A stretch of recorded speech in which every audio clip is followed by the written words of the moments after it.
The hours pass. The sun's toward the distant horizon, and a dark night settles over the docks. Still, nothing. Nazo sits, alone in the cold, feeling more hopeless by the minute.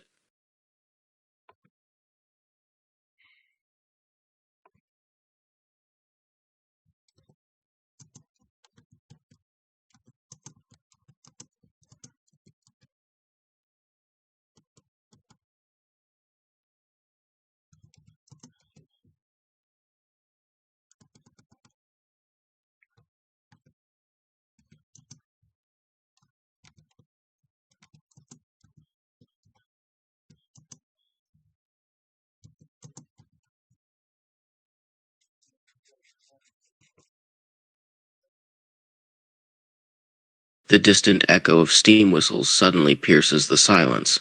A familiar voice rings out, rough, gruff, and pissed. "Owie, you still alive in there?" A shadow looms at the dock's edge. Duke rolls forward cautiously, hissing diesel fumes as he spots Nazo's battered frame. "Ch. Shoulda known you'd be waiting like a lost puppy." He hesitates, then mutters under his breath, "You got any other stupid plans? Or are we leaving?" Sup, Schlitzer? A few more minutes pass in silence. Nazo's thoughts begin to spiral, fear and uncertainty gnawing at him. Just as he's about to lose hope, the sound of voices floats through the night, distant, but distinct. Footsteps on gravel. Nazo's boiler hisses in excitement. Finally, someone's coming.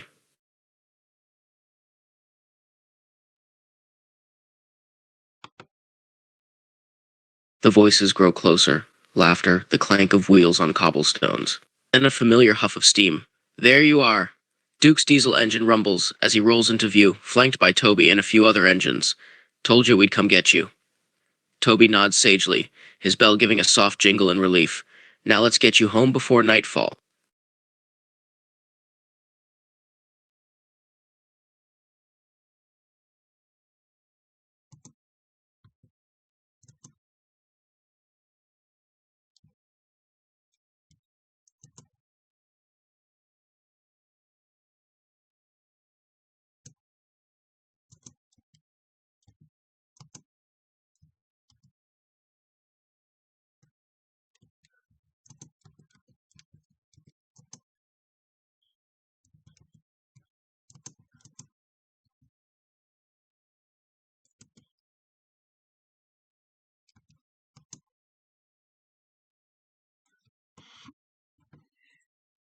The engines share a glance, the air growing tense. Then Duke sighs, turning to face Nazo with a solemn look in his headlights. "Lad, there's something you should know about your situation."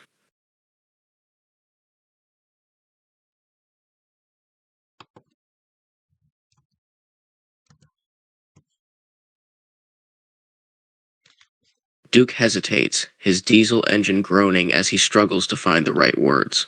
Toby steps forward, bell jingling softly. "Nazo, Sir Topham Hatt never actually sold you." A pause. Duke cuts in gruffly. "He was bluffing, trying to scare you into submission." The other engines shift uncomfortably. "Turns out Northern Works isn't even on this island," Toby admits quietly.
Duke huffs in irritation, his exhaust vents hissing.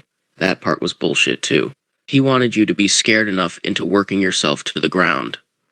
The other engines share a look, a hint of anger flickering in their gazes. Toby's face softens in sympathy. He chimes in gently. Sir Topham Hatt had no intention to get rid of you, Nazo. It was just a ploy to manipulate you into being more obedient.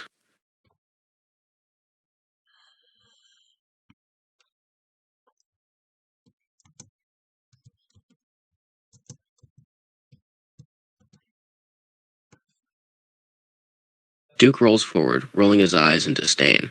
Now, you do what the other engines do. You work, Toby interjects, voice a tad more gentle, but not so hard, of course. The Fat Controller won't push you that far again, you have my word. Silence. Duke huffs again, his diesel engine rumbling. Finally, he adds gruffly, You do know how to work, right, lad? Or was your training another lie?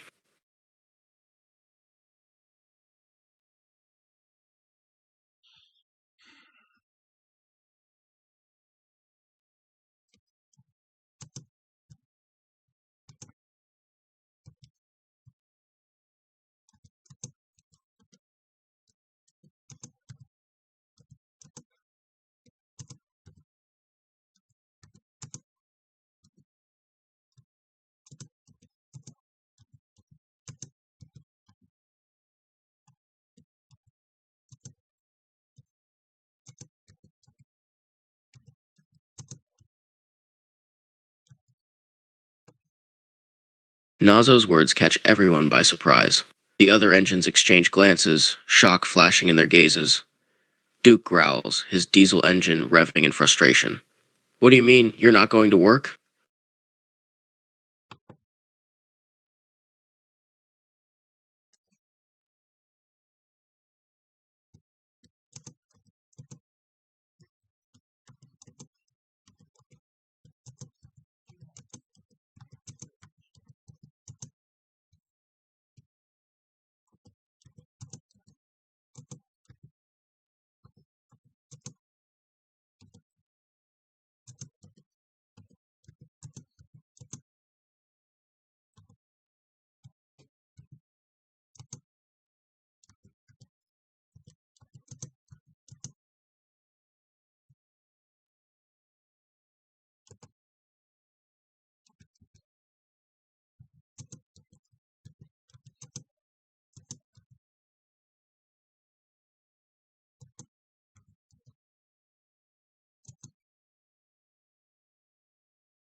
The other engines fall silent, taken aback by Nazo's outburst.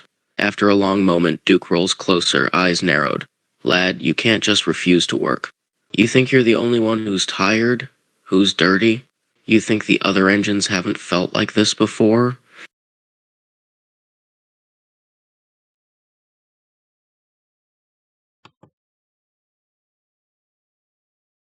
Toby chimes in, his face filled with concern. Duke's right, Nazo. Every one of his has felt frustrated, tired, pushed to their limit. But we all press on because that's what engines do.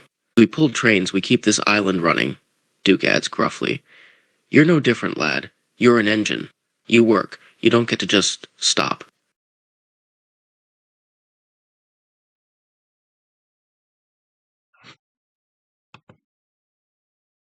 The weight of their words hangs in the air, the other engines watching Nazo intently. It's clear that no one expected him to react like this, to refuse to fulfill his purpose so bluntly. Nazo's boiler hissed in response, the steam rising from his vents betraying his conflicting emotions. He can't bring himself to reply, his mind and heart tangled in a painful mix of anger, despair, and confusion.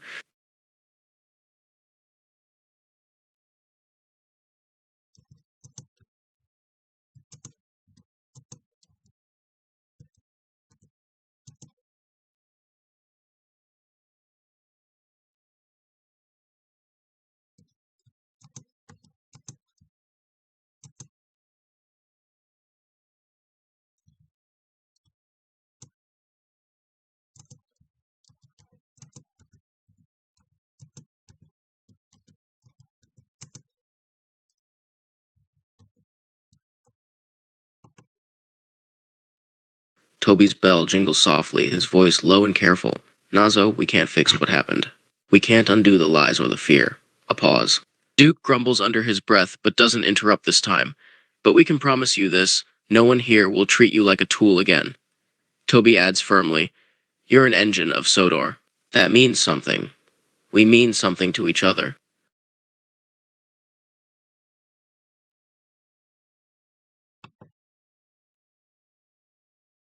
Duke grunts in reluctant agreement, the engines around them nodding and murmuring their assent.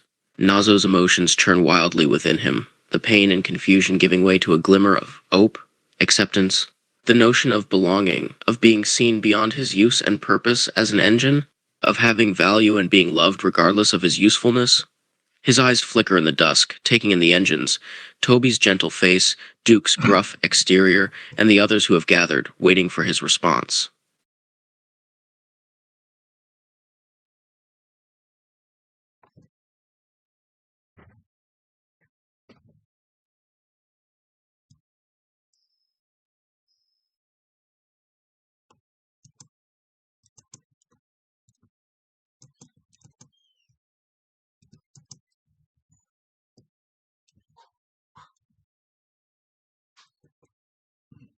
Toby's bell jingles softly, his voice warm with reassurance. Of course you do. And we'll make sure of it. Proper repairs, no shortcuts. Duke huffs but nods in agreement. Aye. First things first, get that coupling fixed before it gives out mid-run again. A few other engines murmur their support as Toby rolls closer. Come on then, let's get you to the workshop.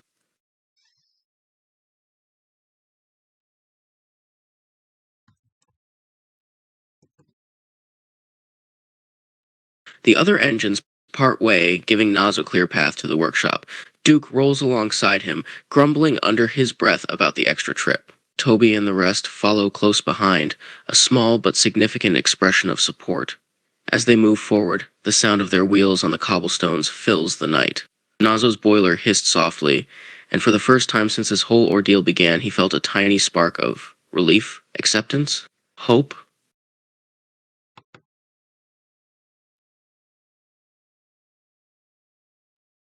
The workshop comes into view in the distance, a large, imposing building with a tall, arched roof and a pair of wide-open doors leading inside. Smoke and steam billow out from inside, painting the sky with a hazy glow. Toby and the other engines roll up to the entrance, each giving Nazo a nod of encouragement. Duke rolls up to the doors, gesturing Nazo along. Oi, Percy, we got a patient for you.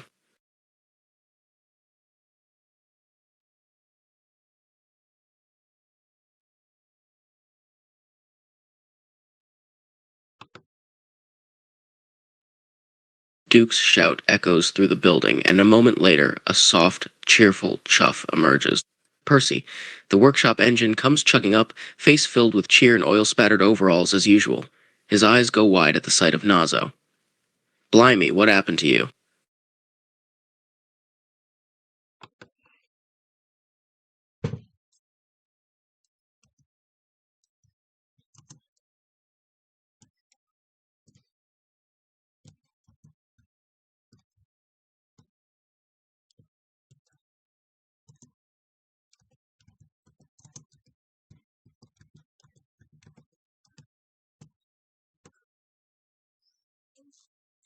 Nazo's boiler hisses as he relays the chaotic series of events. The tunnel, the field, the boat landing. Percy listens with increasing disbelief, his oil-stained face paling slightly.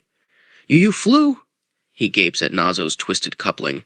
That ain't just a broken buffer, that's full-on structural damage. How are you even still in one piece? Duke snorts from behind them. Don't ask me. I was too busy chasing this lunatic to figure it out.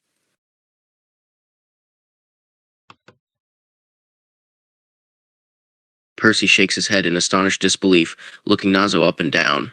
His cheerful demeanor shifts to seriousness, all business now. Bloody hell. This is one for the books. He examines Nazo with a practiced eye, noting the various scrapes, dents, and the gaping hole where the coupling was supposed to be located. You're lucky you didn't end up with more than a few bruises, lad. And what a fix this is gonna be.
Percy's face darkens as he spots the paint flaking off, revealing rust beneath. His eyes narrow further at the sight of dirt and sand wedged inside Nazo's boiler. An engine shouldn't be this damaged without proper maintenance. Hold on a second, Percy mutters, leaning in closer. This isn't just from your little flight, this is neglect. A tense silence follows his words. Duke grunts behind them, but Toby chimes in softly. Nazo, when was the last time you were serviced?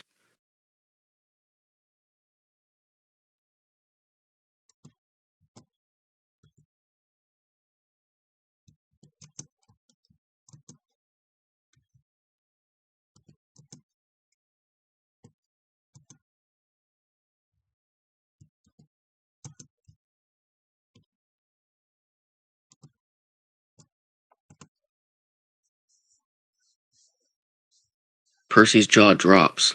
Toby's bell jingles in horrified disbelief. Duke just stares, his diesel engine idling with a low, furious growl. 10 years? Percy shrieks, voice cracking. Nazo, lad, that ain't maintenance. That's a crime against engineering. Toby rolls forward urgently.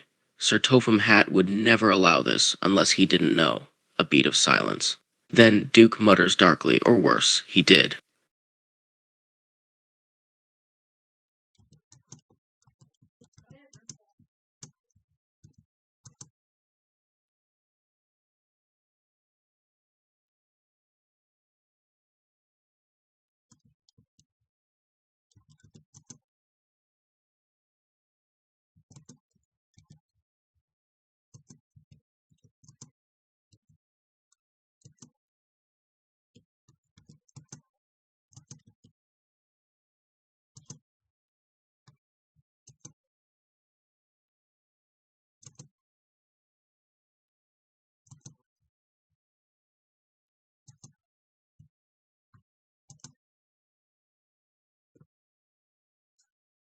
Toby exchanges a glance with Percy. Even Duke looks slightly confused now. Percy speaks up, voice tinged with concern. Hold on. Who had you before Sir Topham Hatt bought you? And who was responsible for your maintenance then?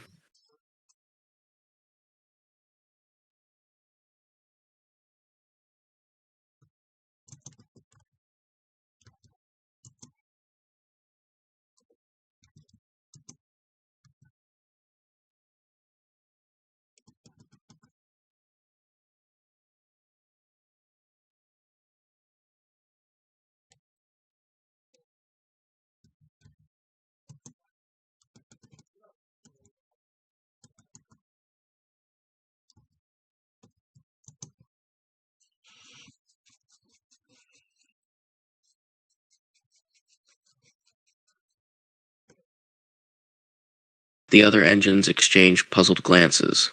Toby's face creases in thought, trying to place the name. Lodon? Percy echoes. Sounds like, but Duke's eyes narrow. Wait, did you say London?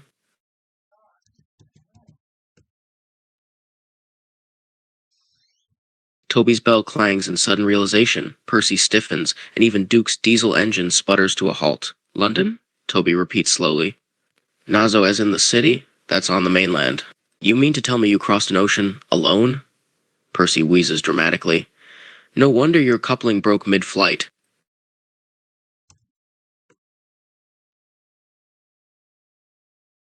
A stunned silence washes over the engines as they digest what Nazo has just admitted. Duke finally grunts, breaking the quiet.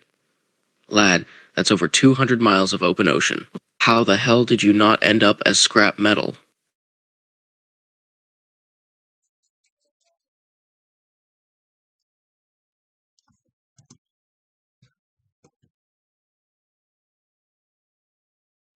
Toby's bell jingles in disbelief, Percy gapes openly, and Duke just stares at Nazo, his diesel engine idling with a low growl of sheer bafflement. Right. So you crossed the ocean without knowing how, Percy says flatly. You survived on pure luck. A beat of silence. Then Toby mutters, Sir Topham Hatt is going to have so many questions when he finds out about this.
Toby's eyes widen in understanding. When you arrived here, you were in some sort of crate? Nazo nods in confirmation. Percy exchanges a look with Duke, their confusion slowly giving way to bewilderment. Duke's frown deepens. Bloody hell. You got shipped across the sea in a box?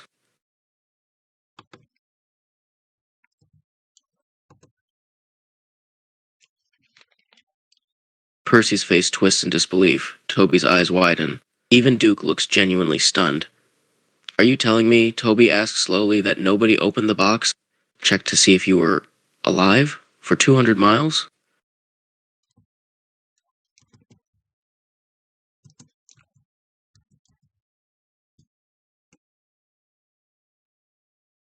A stunned silence fills the workshop as the engines absorb Nazo's words.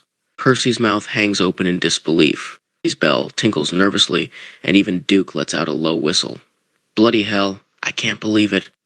You were in that box the whole time? The entire trip, without a soul knowing if you had a single spark of steam left in you?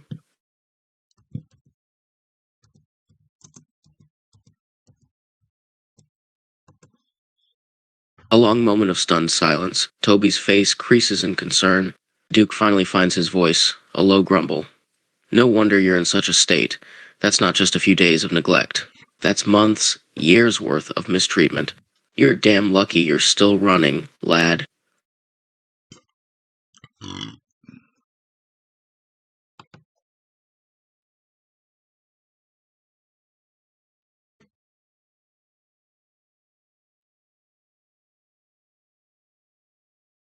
Percy, still processing the sheer absurdity of Nazo's situation, finally speaks up in a hushed tone.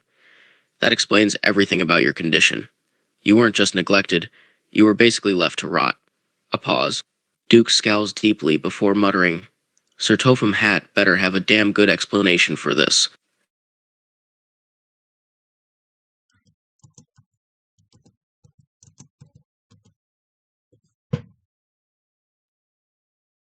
Toby sighs heavily, his bell clanging softly. Percy fidgets nervously, and Duke remains scowled in the corner, clearly deep in thought. I can't believe this, Toby murmurs. Sir Topham Hatt is usually meticulous about maintenance. The fact that he bought you in this state doesn't look good. A beat of tense silence. Then Duke mutters darkly. Something's not adding up here. There's more to this than we know.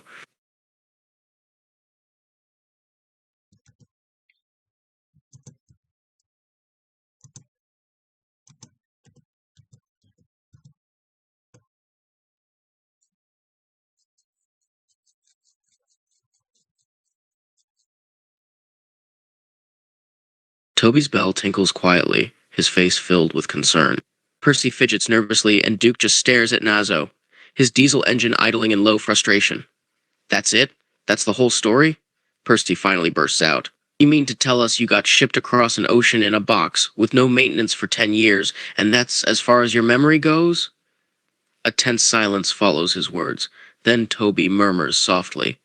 We're going to have a lot of questions for Sir Topham Hatt. Toby's bell jingles in reluctant acceptance. Percy sighs, rubbing his oily face with a rag. Right then, Toby mutters. Let's focus on getting you fixed first, then we can sort out the rest. Duke finally pushes off from the wall, growling under his breath. Aye. First things first, get that boiler scraped clean before it rusts through entirely.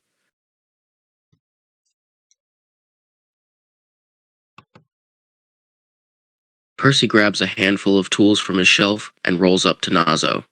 The others step back, giving him space to work. Toby hovers nearby, watching intently as Percy starts to scrape the worst of the rust from Nazo's boiler. This is going to take a while, Percy mutters, his eyes focused on his work. You've got years of neglect built up in there. Gonna have to be thorough.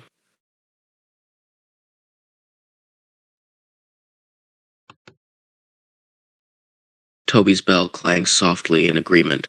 Duke hovers off to the side, watching with a dark frown. Percy works methodically, scraping away the rust, dirt, and debris. Steam rises from Nazo's boiler with each pass of the tool, revealing metal slowly hidden for so long. Damn, you're in worse shape than I thought, Percy mumbles, shaking his head. No wonder that coupling blew.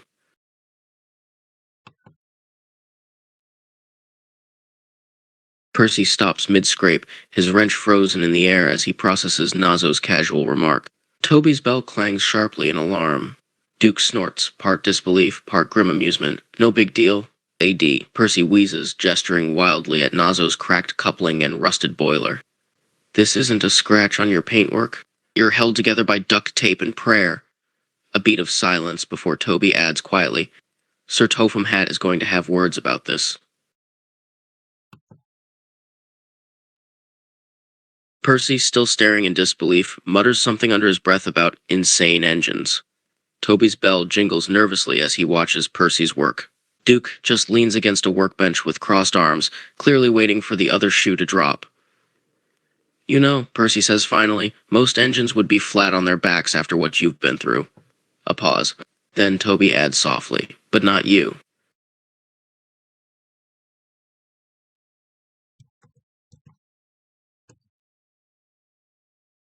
Toby's bell jingles in a quiet, warm tone, genuinely touched by Nazo's gratitude. Percy wipes his oily face with a rag and nods firmly. Don't mention it, the workshop engine mutters.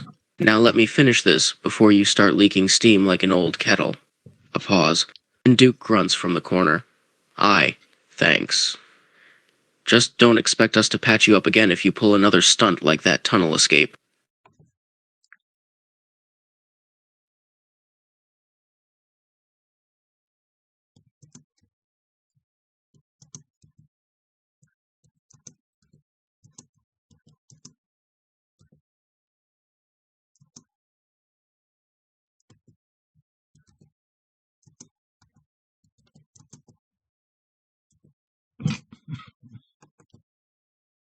Duke grunts again, shaking his head. Percy's face darkened briefly. Even Toby looks a little sad at the thought. You won't be, Toby tells Nazo firmly, shaking his head. Sir Topham Hatt doesn't allow that sort of thing here on Sodor. And nobody's going to let you end up as scrap metal on my watch. Got it? Duke just huffs again, but even he doesn't argue with that.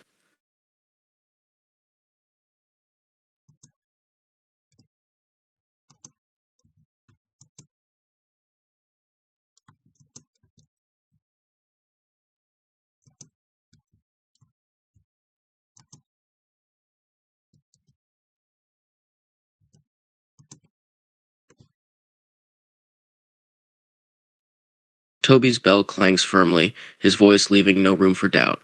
You won't. Not on this island.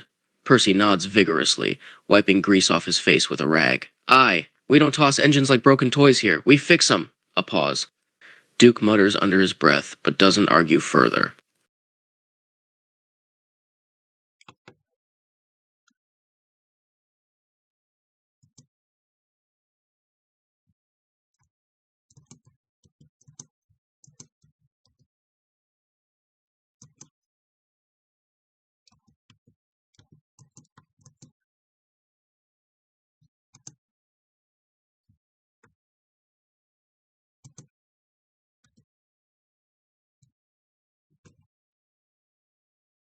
Toby and Percy exchange a glance, knowing it is true.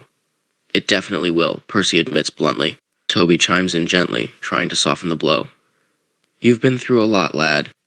Your boiler needs proper repairs, that coupling needs replacing. It might be a few days before you're running again.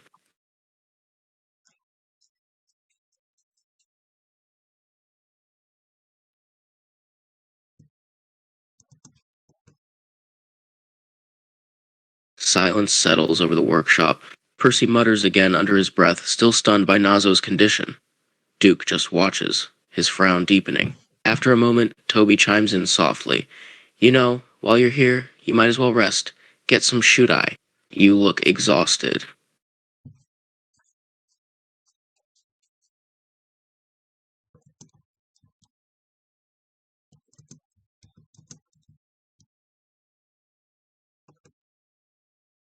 Toby and Percy share a meaningful look. Even Duke just grunts in reluctant agreement.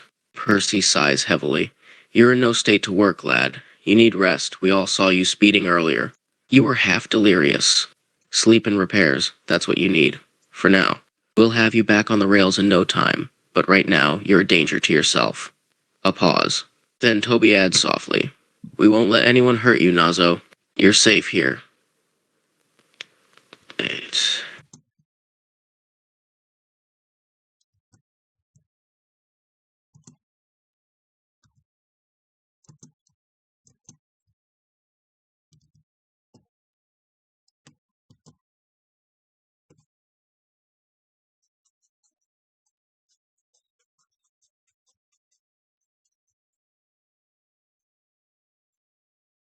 Toby watches as Nazo finally rests, his wheels slowing to a quiet hum. Percy drapes an old oilcloth over him like a blanket, an odd gesture of care from the usually gruff workshop engine. There, Toby murmurs, adjusting the cloth gently with his coupling. Get some proper sleep. Duke just grunts and rolls out of the shed, leaving only Percy and Toby keeping watch in case anyone, or anything, tries to disturb their new friend.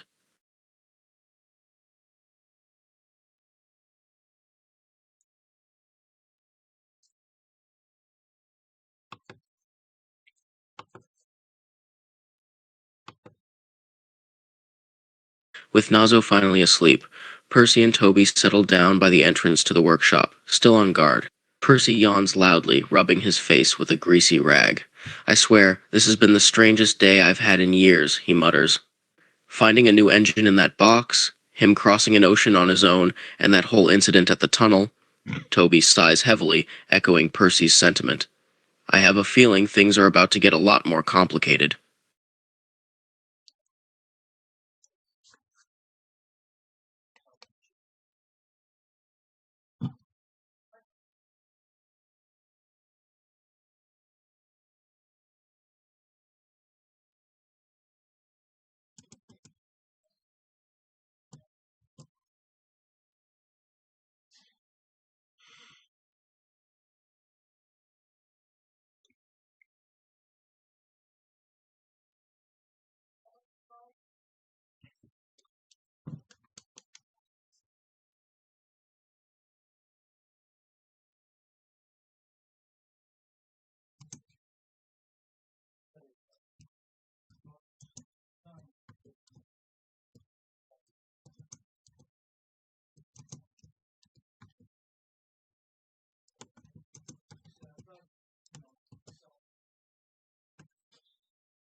Toby's bell clangs in alarm as the fat controller's distinctive silhouette appears in the doorway. Percy freezes mid-polish, grease still smeared on his faceplate. Sir Topham Hatt! Toby stammers, quickly straightening up. We didn't expect you to...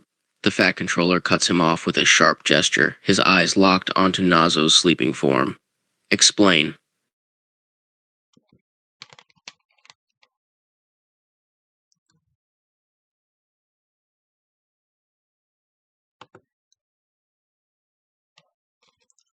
Toby and Percy exchange a nervous glance.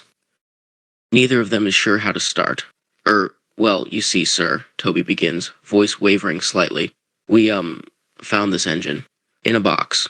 Sir Topham Hatt arches an eyebrow. Continue.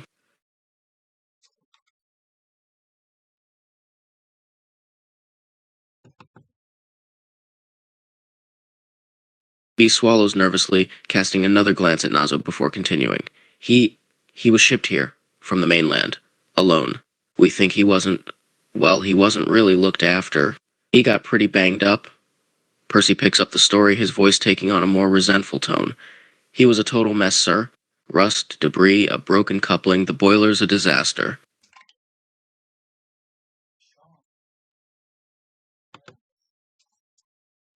Sir Topham Hatt's face hardens. He strides over to Nazo, examining the sleeping engine closely. A frown creases his brow as he takes in the sight of the rusty boiler and broken coupling. Percy continues his tirade, gesturing angrily at the damage. Whoever took care of this one clearly did a half-baked job of it. He's lucky he hasn't busted his piston cylinders. And the way he was shipped over here, in a box, Percy adds indignantly.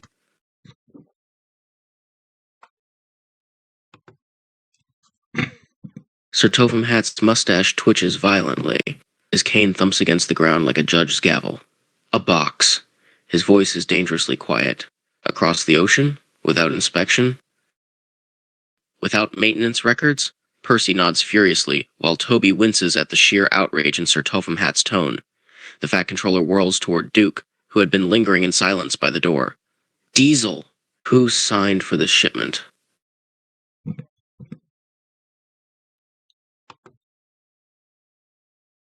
Duke just shrugs gruffly, folding his arms. A smirk flickers across his face at the fat controller's fury.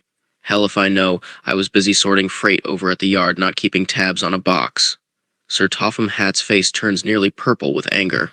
Percy mutters under his breath about lazy diesels, while Toby looks like he really, really wishes he could sink through the ground right now.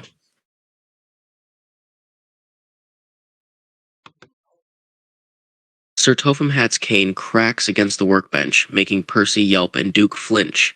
His voice is icy calm, the kind of tone that makes even hardened diesel engines straighten up. That will be all, Duke. A heavy silence follows. Toby nervously rings his bell as the fat controller turns back to Nazo, studying him with a new intensity. This is not merely negligence, he mutters. This was sabotage. Toby blinks rapidly, stunned. Percy nearly drops his polishing rag. Even Duke looks a little taken aback by that accusation. It's sabotage, Toby blurts out. But why, sir? Why would anyone? Sir Topham Hatt's eyes flash in anger. There is a cold determination on his face as he turns to face the stunned engines. Because, he says in a low voice, they didn't want this engine to survive the trip.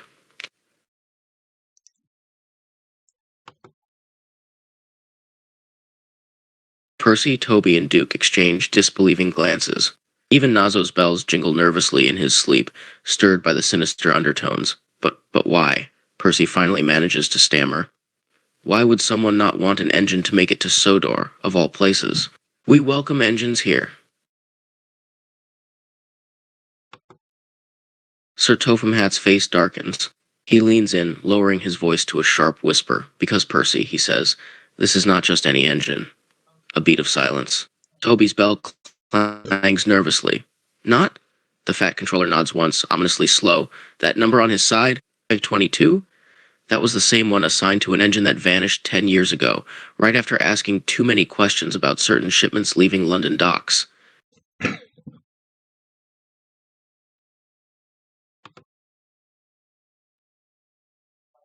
A chilling silence follows the fat controller's words. Nazo shifts uncomfortably in his sleep, his bells jostling with each movement. Percy's face goes from confused to slowly understanding to horrified. Even Duke's smug smirk falters. Toby just stares at Sir Topham Hatt with wide eyes, barely daring to believe what he's hearing. You're not seriously implying, Percy breathes, his voice barely a whisper. The fat controller's eyes bore into him, cold and resolute. I am.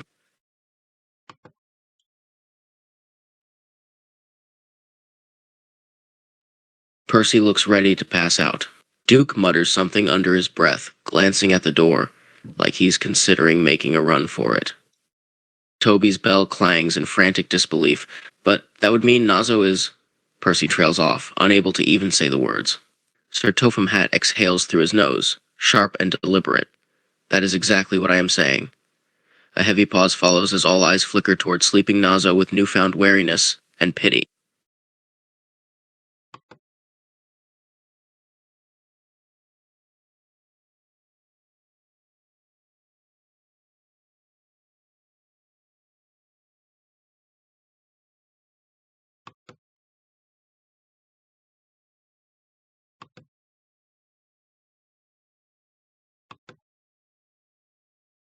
Sir Topham Hatt's cane thunks against the ground, making Percy jump. His voice is eerily calm, the kind of tone that promises trouble. You will not repeat a word of this, he orders, eyes sweeping over Toby and Percy before landing on Duke, especially to him. A tense silence follows as the engines process his words. Then Toby murmurs, But sir, if Nazo really is, the fat controller cuts him off with a sharp gesture. We are done here for now.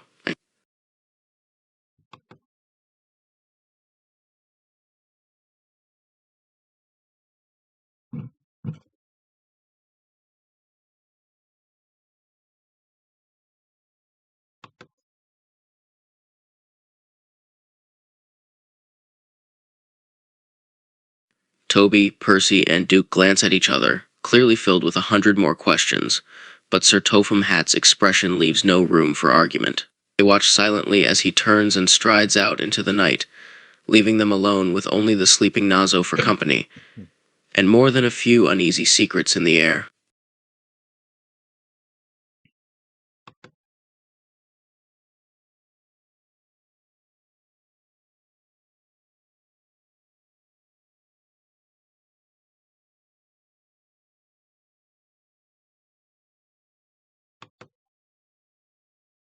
For a long while after the Fat Controller has departed, the only sound to break the heavy silence is Nazo's soft, raspy breathing as he sleeps amidst the darkness of the workshop. Percy and Toby stand by the entrance, neither daring to speak the thoughts on both their minds, or even look directly at the sleeping engine now sharing their home. Duke lingers by the far wall, his face twisted in a grimace of disgust and disbelief. Every so often his eyes flick toward Nazo, then quickly away.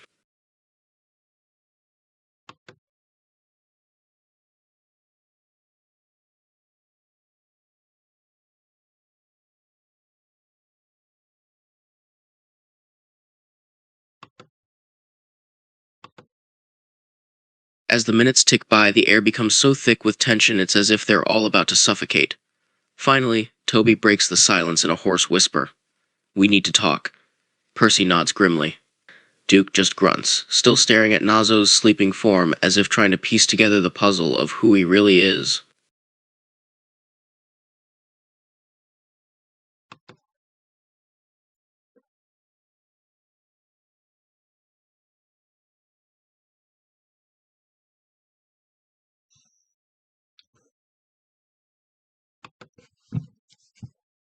Toby glances at the sleeping Nazo one last time before nodding toward the far side of the workshop. Percy gets the hint and moves with him, and after a moment of hesitation, Duke follows. The three engines gather in a close clump by the workbench, all trying to keep their voices low so they don't wake Nazo up.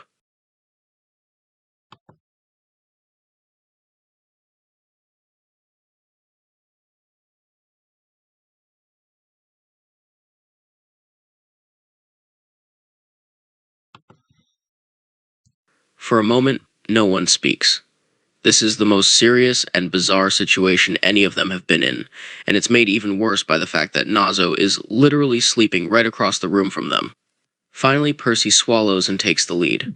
If Sir Topham Hatt is right, he begins slowly, that means Nazo, that he's... He glances at Toby and Duke as if daring either of them to finish the sentence.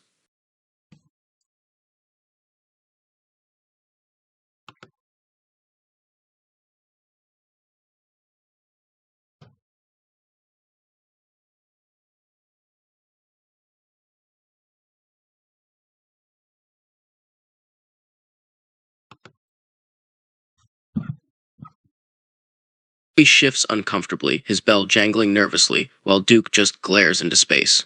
It's clear none of them want to voice the obvious out loud. After a heavy pause, it's Toby who finally manages it. "He's the engine that went missing," Toby murmurs, his voice almost a whisper. "The one that questioned the shipments out of the docks before disappearing." Duke's frown deepens. Percy just clenches his fists.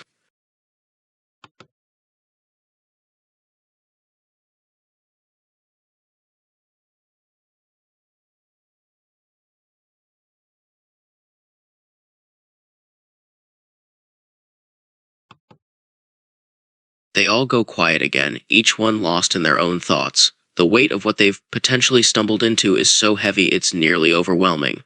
Finally, Duke grumbles under his breath, his eyes never leaving Nazo's sleeping form. "Bloody hell. I can't believe we have that staying with us now."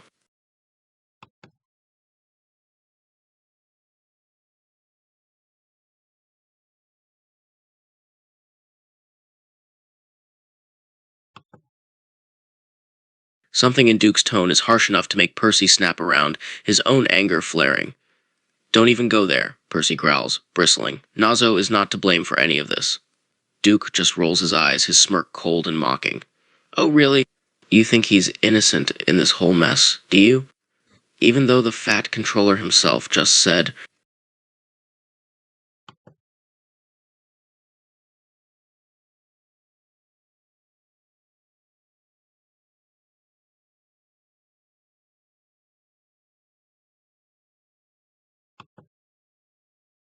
Takes a threatening step forward, eyes flashing. "Stop it, Duke.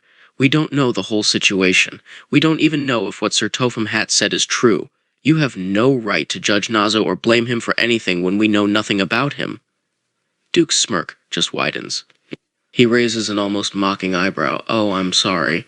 I must have forgotten that you're all for welcoming mysterious engines showing up out of nowhere with open arms.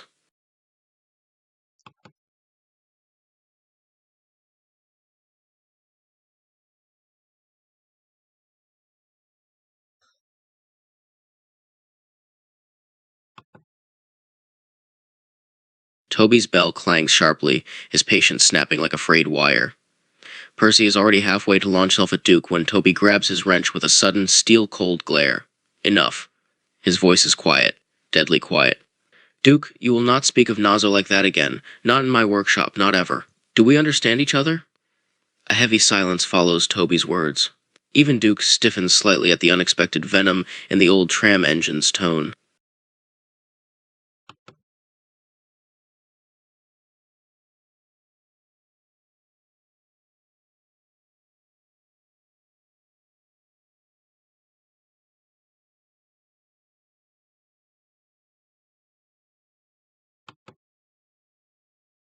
For a few tense moments, the three engines stand frozen.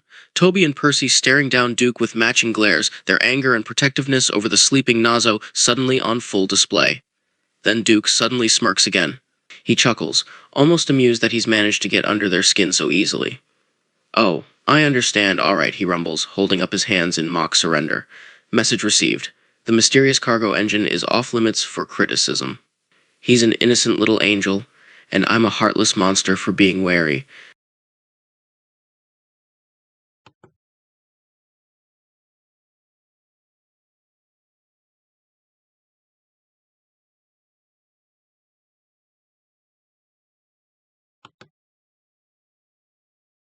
Percy bristles at Duke's mocking tone, taking a step forward but once again being held back by Toby's wrench. Duke just sneers at both of them, completely unfazed. What, can I not even joke now? You're both so eager to leap to the rescue of some engine we know nothing about. It's pathetic.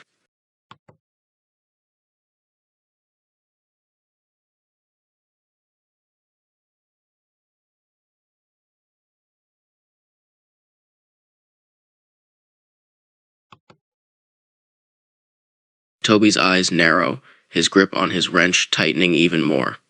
Even Percy, normally the more level-headed of the two, looks ready to punch something. Duke just stands there, arms crossed, looking as if he's enjoying every second of how angry they're getting. It's not pathetic to show a little common decency, Toby snaps back. You have no idea what Nazo has been through. None of us do.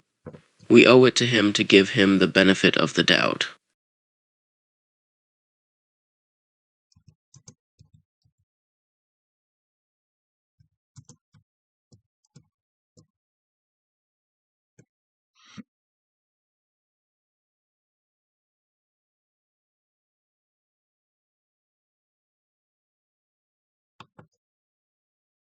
They all jump slightly, whirling around as James bursts through the workshop door. He pauses, taking in the tension in the air, and the way Toby and Percy are still bristling, particularly at Duke. Blimey, he mutters. What is going on here?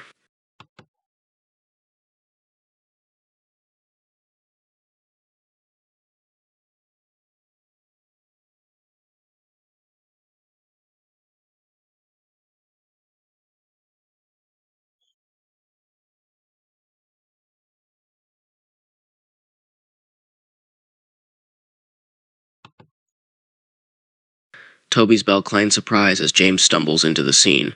Percy freezes mid-argument, looking like a guilty child caught stealing biscuits. Duke just raises an eyebrow at the newcomer. James, Toby says cautiously, what are you doing here? James blinks between them, taking in Percy's grease-streaked faceplate, Toby's death grip on his wrench, and Duke's smug smirk. Am I interrupting something?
All three engines tense, Percy and Toby exchanging a wide-eyed look. Duke's smirk disappears, replaced by a puzzled frown as he processes what James just said. Sir Topham Hatt told you about Nazo? Toby asks, his voice low. James just nods, glancing between the three with a look that clearly says, please don't ask how. Yeah, just a few minutes ago. He said you'd already found him?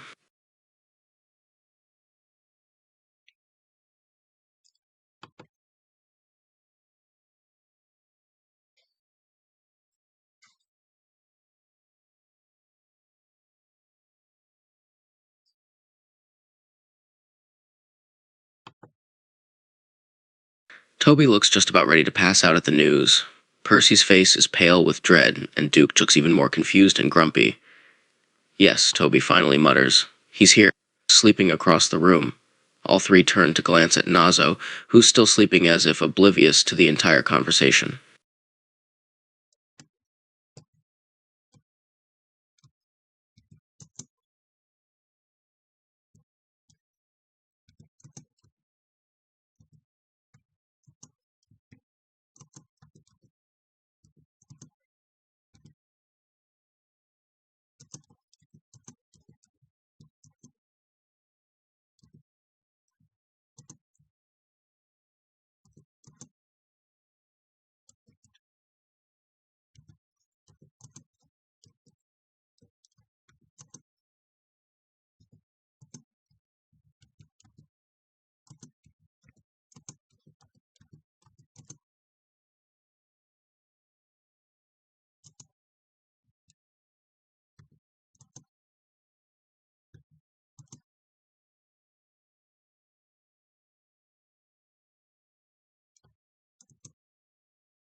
James' words send a chill down Toby's spine, and even Percy and Duke go pale at the news. They all glance at Nazo again, as if seeing him in a completely different light now. Your brother, Toby echoes faintly. The very thought is so unbelievable that they all stand there speechless for a moment, not even knowing what to say. Duke finally breaks the silence. That's a bit of a stretch in it.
Toby's bell clangs in shock, Percy nearly drops his polishing rag again, and Duke, well, for once the diesel engine actually looks stunned speechless.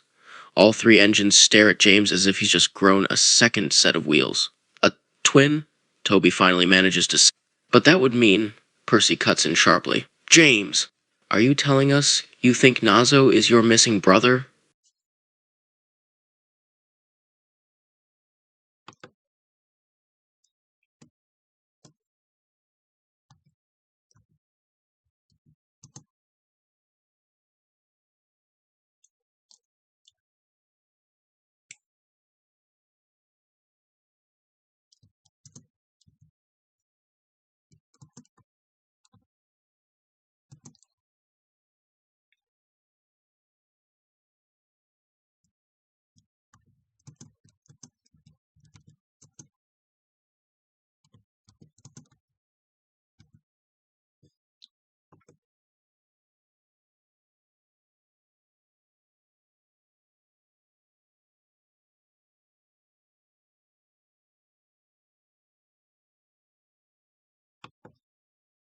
Toby, Percy, and Duke all exchange a very long look. Toby hesitates, then nods slowly.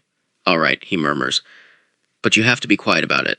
Percy grumbles under his breath but steps aside as James cautiously approaches the sleeping Nazo. Duke just crosses his arms with a scoff. This is going to be real awkward if he wakes up mid-inspection.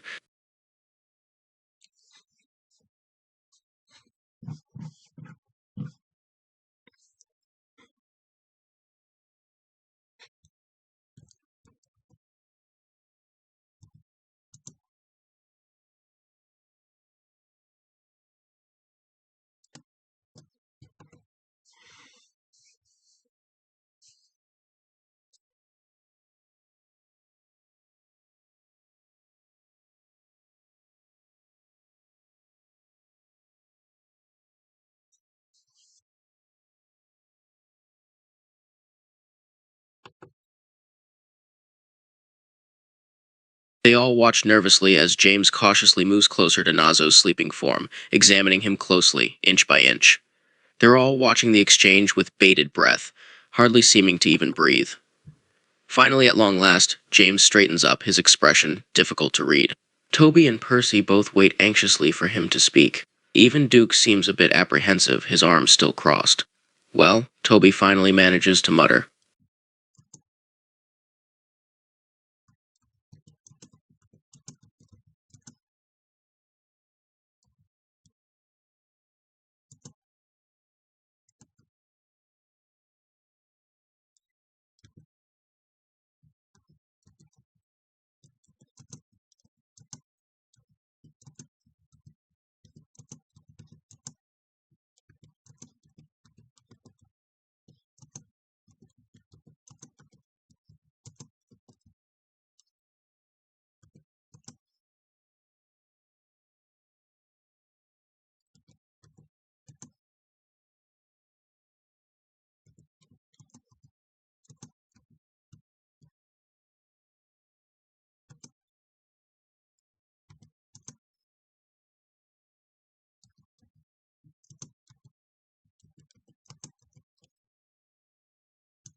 Percy, Toby, and Duke all stand there flabbergasted as James confirms their worst suspicions. Of all the possible outcomes for Nazo's arrival, this is arguably one of the least predicted. Bloody hell, Toby mutters, glancing at the still sleeping Nazo. Percy just swallows, and Duke lets out a low whistle. So all this time, you thought your brother was just gone?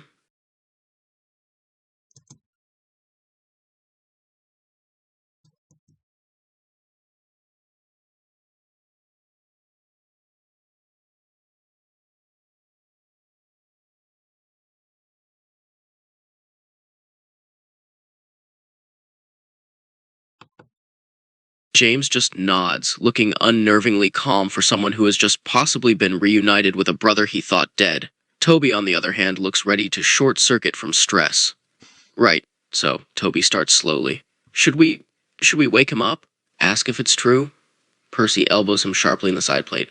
Are you mad?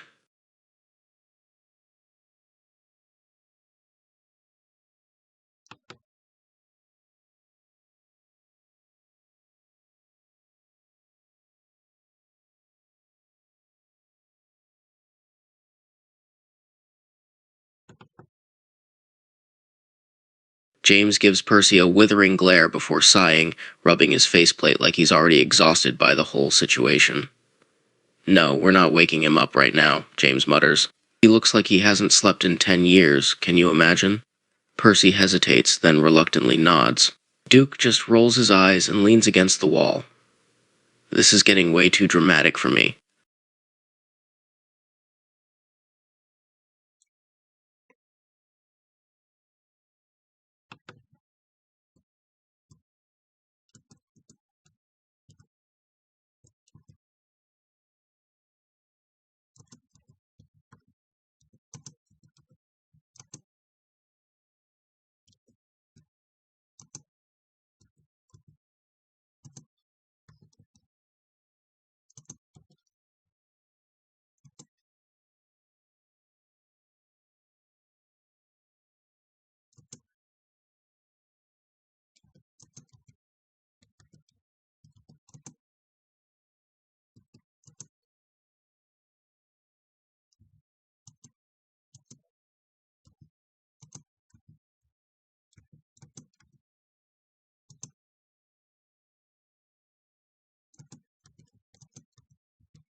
They all watch in silence as James exits the shed, leaving them alone with the sleeping Nazo once again. Toby looks like he's about to have an aneurysm. Percy is nervously drumming his fingers on the workbench. Fix, Toby mutters, glancing back at Nazo's broken form. Where do we even start?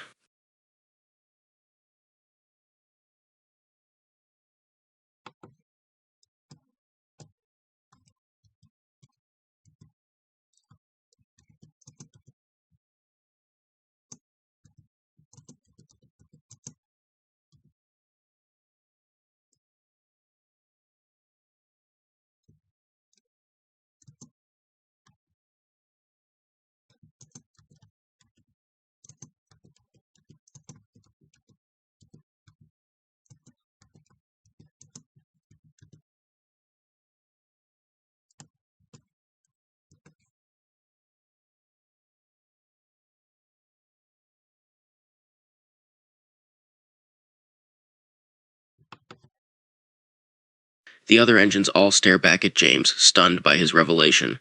Duck looks particularly stunned. Your brother, he gasps. The missing engine they found is your brother?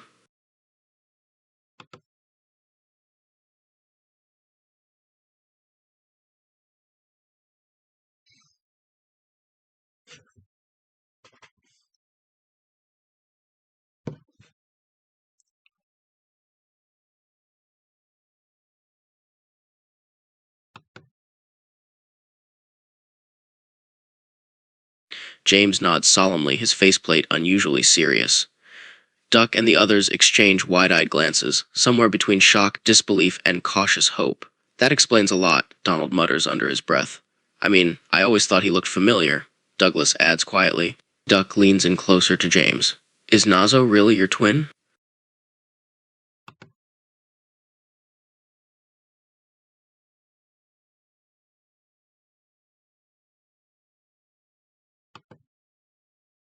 James nods again. Duke lets out a long, low whistle. The other engines stand there in silence for a moment, digesting this news. Then finally, Thomas breaks the silence with a cautious question. So, what do we do now?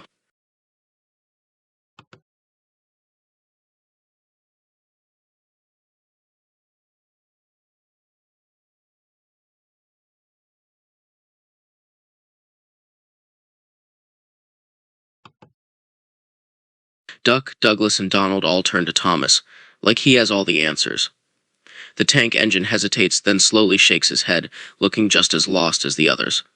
I don't know, he mutters. This is a pretty unprecedented situation. A beat of silence follows. Then Donald pipes up with his own nervous question. Have you told Gordon?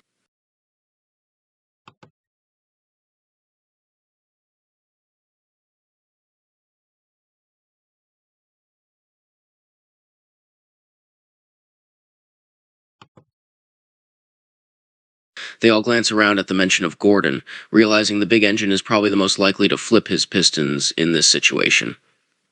Duke lets out a snort of amusement. Oh, I'm sure he'll be thrilled, Duke mutters sarcastically. The most high-maintenance engine on the island getting reunited with his supposedly long-lost brother? I can imagine how much he'll just loathe that.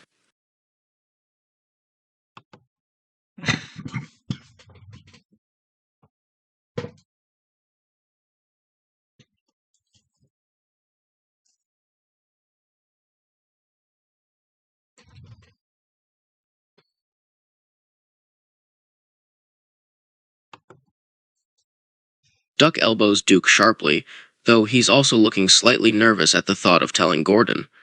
Thomas sighs heavily. All right, let's not jump to conclusions, Thomas says quickly. First things first, we need to tell Sir Topham Hatt about this. A beat of silence follows as they all consider that idea.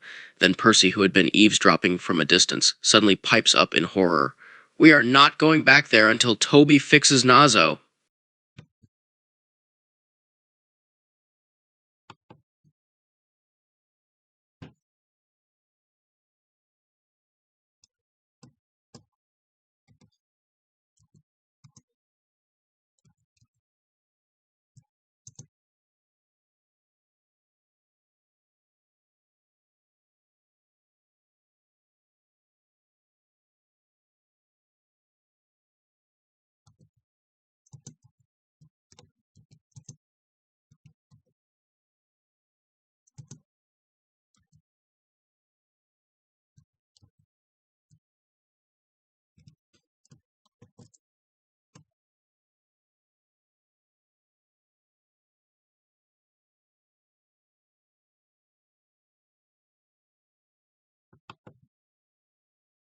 The engines groan in unison as the first signs of dawn appear through the workshop windows, the faintest hint of sunlight, the first bird song, and the distant sound of Sir Topham Hatt approaching from the tracks. Looks like the new working day's starting, Thomas sighs heavily. I guess there's no avoiding him now.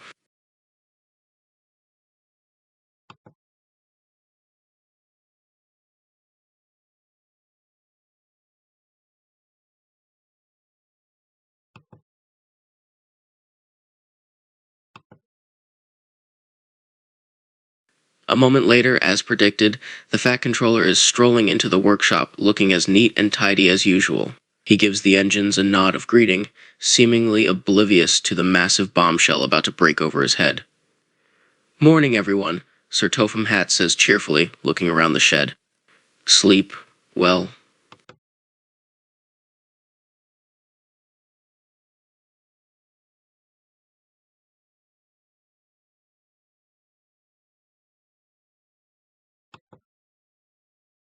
The engines all exchange hesitant glances. Percy shifts uncomfortably. Duke just looks grumpy and annoyed. Only Thomas steps forward to greet the Fat Controller, doing his best to smile normally. "Good morning, sir," Thomas says politely, trying to keep the nervousness out of his voice. "We have something to discuss with you."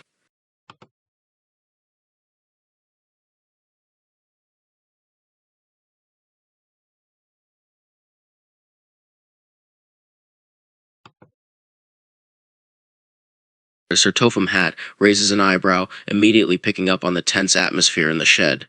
He glances between the engines and frowns, already sensing that something is amiss. "Oh?" the Fat Controller says slowly. "And what is it you need to tell me?"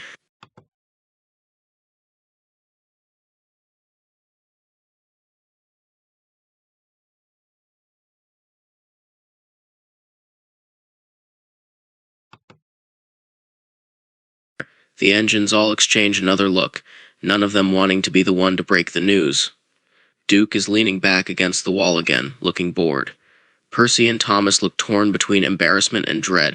Finally, after a beat of silence, Thomas takes a deep breath and speaks.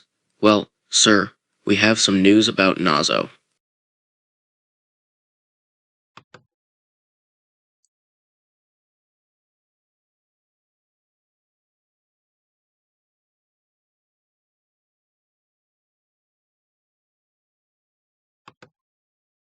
Sir Topham Hatt's frown deepens as soon as he hears the name.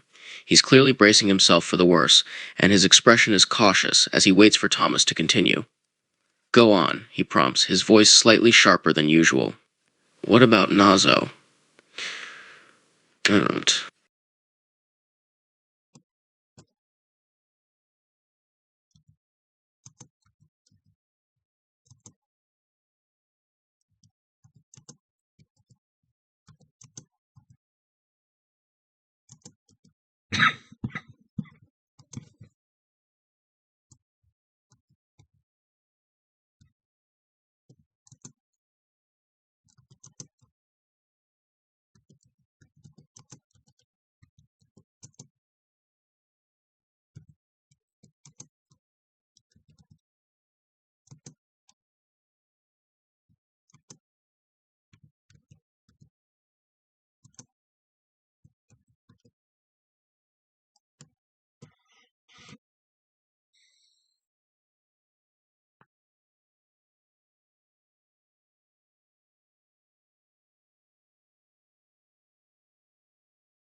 Sir Topham Hatt freezes mid-step.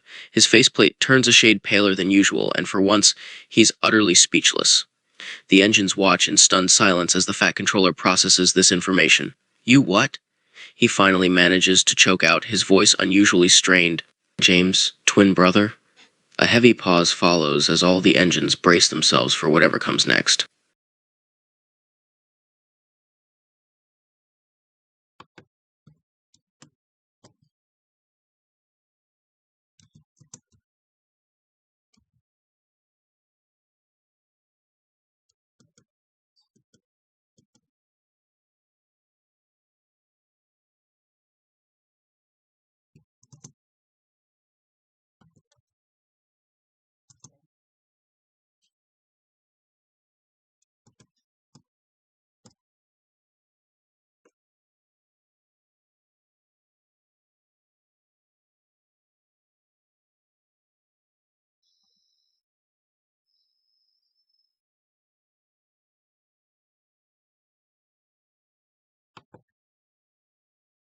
At the sound of James' confirmation, Sir Topham Hatt's faceplate turns paler still. He stares at the young engine like he's just grown a second head. James shuffles nervously under his piercing gaze, shifting his weight awkwardly from one wheel to another. You're... you're sure?" Sir Topham Hatt finally manages to ask, his voice even less steady than before. "Absolutely positive that Nazo is your twin?"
Despite the situation, Thomas and the other engines can't help but exchange amused, half-incredulous glances as James explains.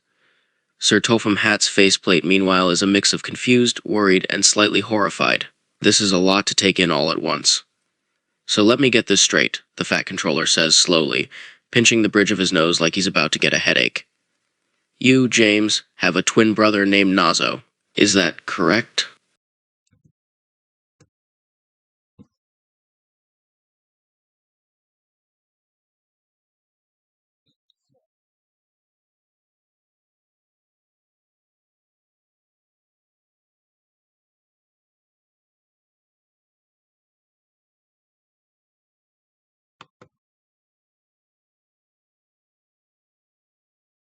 Sir Topham Hatt just stands there for a long, long moment, staring at James like he's just seen a ghost.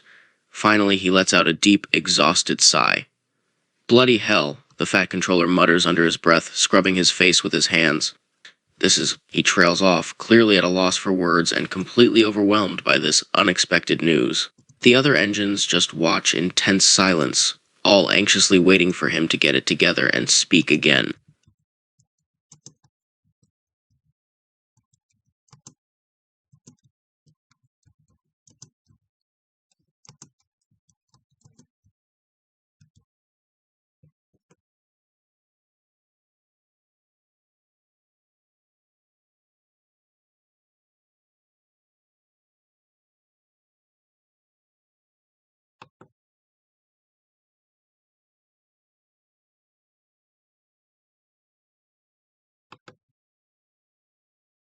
Sir Topham Hatt lets out another sigh as James adds more to the long list of revelations. The Fat Controller already looks like he's just aged 10 years in the course of this conversation. He glances between James and the other engines slowly, like he's not entirely sure this is actually real. After another long moment, he speaks up again. Why am I only hearing about this now?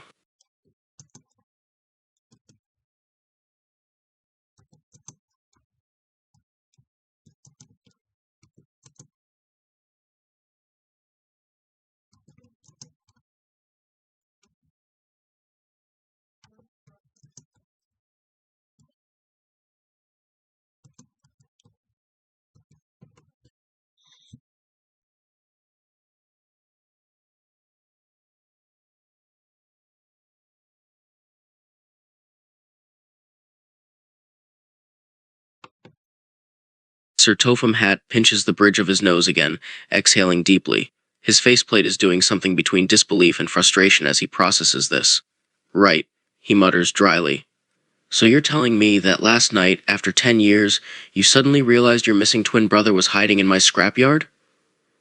A tense pause follows. None of the engines know how to respond to that question.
Sir Topham Hatt lets out a huff of breath, massaging his temple as if trying to ward off a migraine.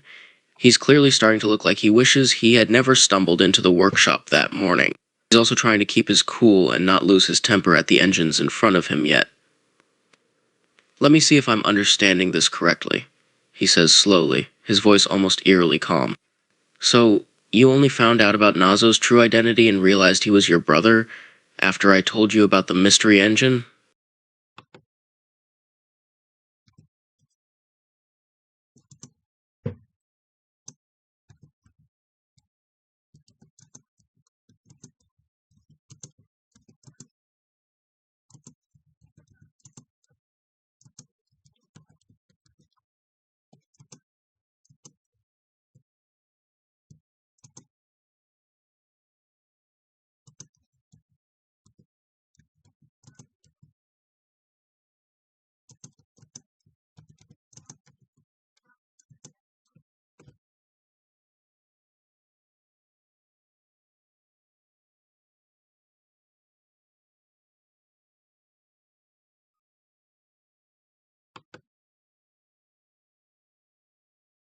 Sir Topham Hatt gives James an assessing stare, like he's trying to determine if he's telling the truth or just making all this up. The tension in the shed is so thick you could cut it with a knife. Finally, the Fat Controller sighs again and speaks. You are absolutely certain that Nazo is your twin brother.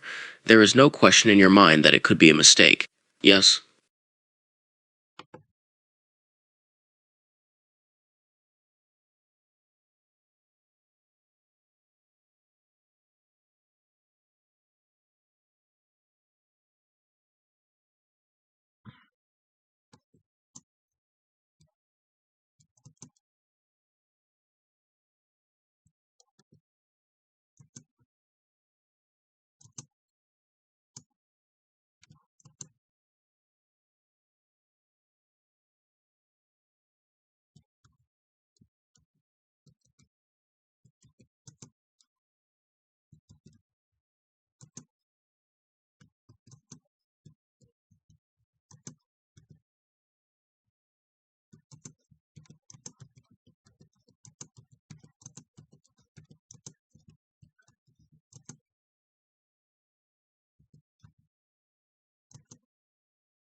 Sir Topham Hatt's faceplate somehow manages to go even paler.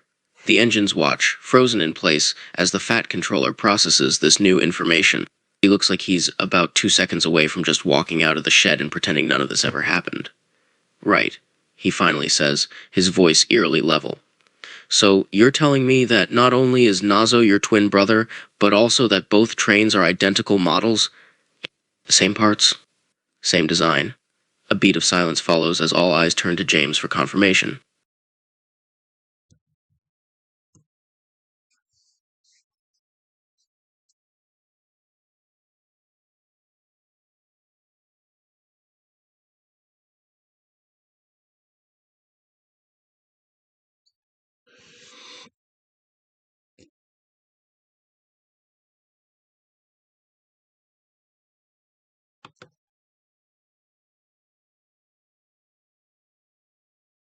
Sir Topham Hatt looks like someone just dumped a bucket of cold water over him.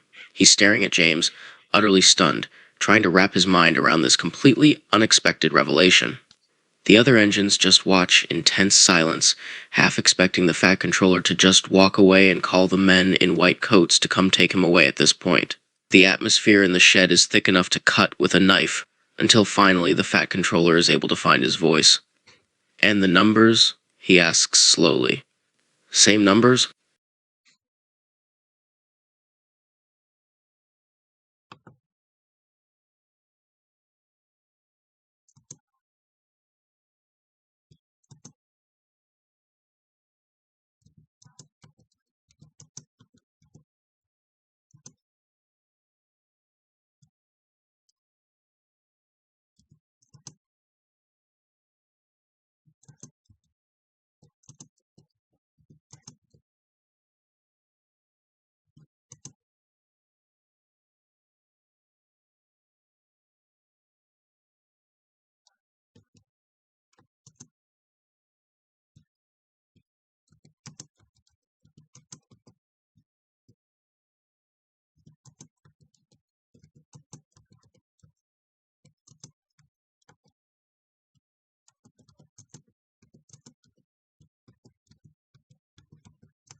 The engineer's jaws are all practically on the floor as James explains this last detail.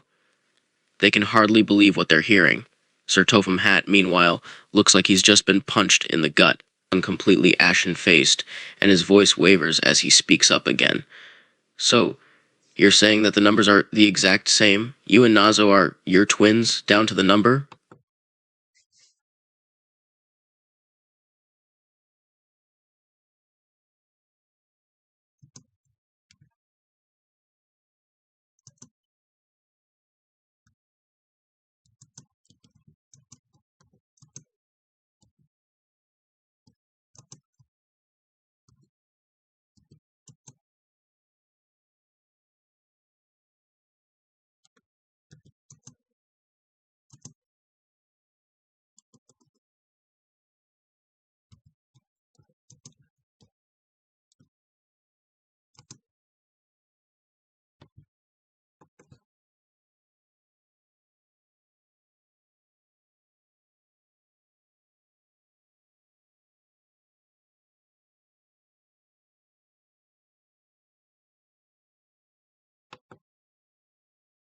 Sir Topham Hatt doesn't say anything for a solid 10 seconds. The shed is so quiet, you could hear a pin drop. And finally, the Fat Controller exhales sharply and presses his hands to his temples. Right, he mutters under his breath, sounding like he's one wrong word away from just disappearing into the nearest wall. So, let me summarize. You are telling me that not only is Nazo your twin brother, but also that both of you share the same number?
For the first time in this entire conversation, Sir Topham Hatt's icy composure finally breaks.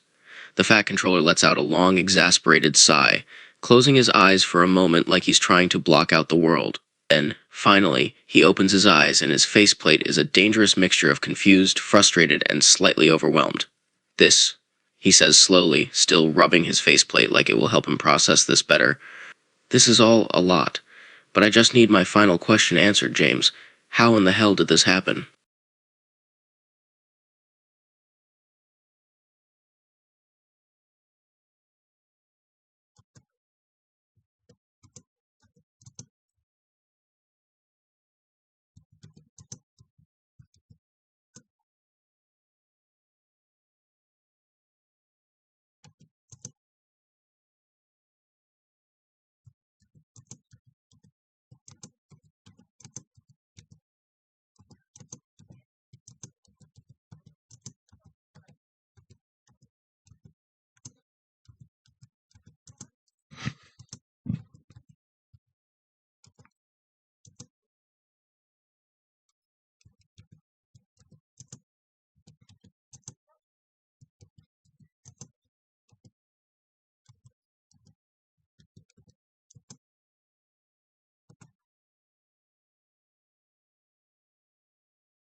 Sir Topham Hatt's frown deepens, and his shoulders sag slightly as he lets out another sigh. He really looks like he's trying his damnedest to make sense of this completely bizarre situation, but he just can't. He shakes his head slowly, staring at the floor as he tries to put his thoughts together. This is utterly inconceivable, the Fat Controller mutters, more to himself than to the engines. Finally, after a long moment, he lifts his gaze to look directly at James. His voice is slow and slightly hesitant as he speaks. May I ask a...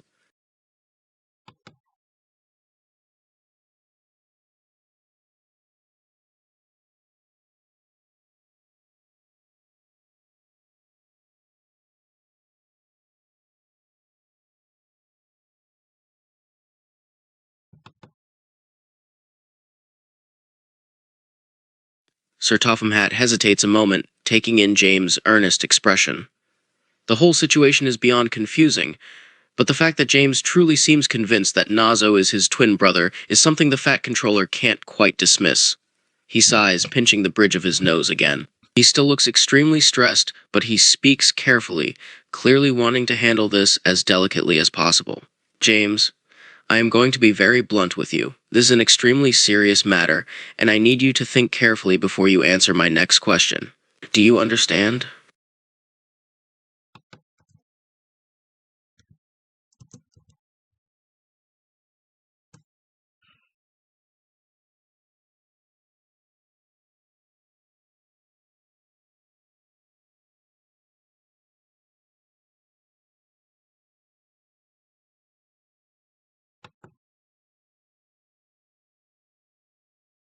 Sir Topham Hatt nods, taking a deep breath, like he's steeling himself for the worst possible answer.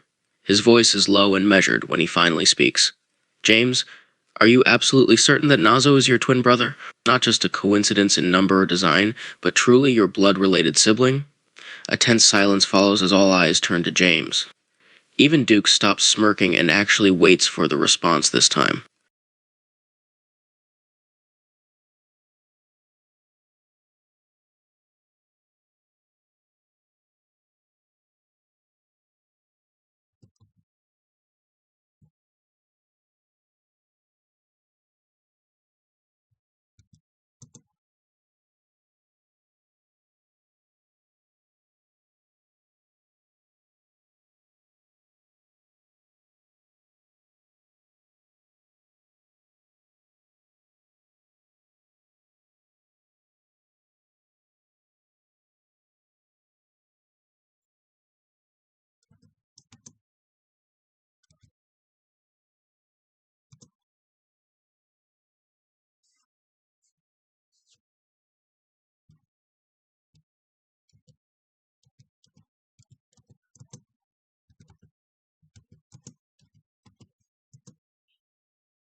Sir Topham Hatt lets out a long, low sigh as James confirms that he's sure. The Fat Controller pinches the bridge of his nose like a very severe headache is just now starting to form.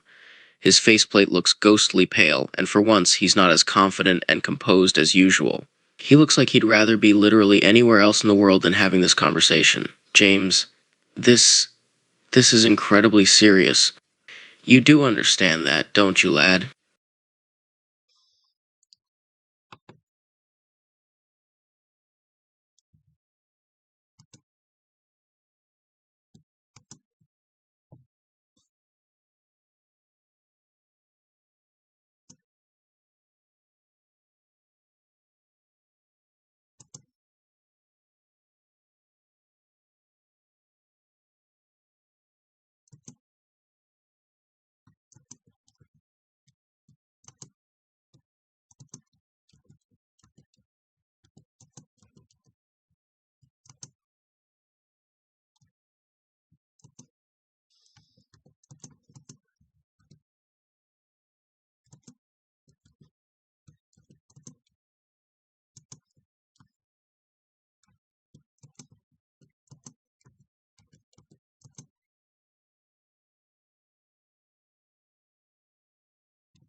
Sir Topham Hatt lets out another sigh. This one is even heavier and more exhausted than the last one. He still looks extremely stressed and overwhelmed, but at the same time, there's a hint of resignation in his eyes now. He looks like he's finally starting to accept that this is real, insane as it may. After a short pause, the Fat Controller speaks up again, his voice even more cautious than before. May I ask you a question, James? Something a bit personal?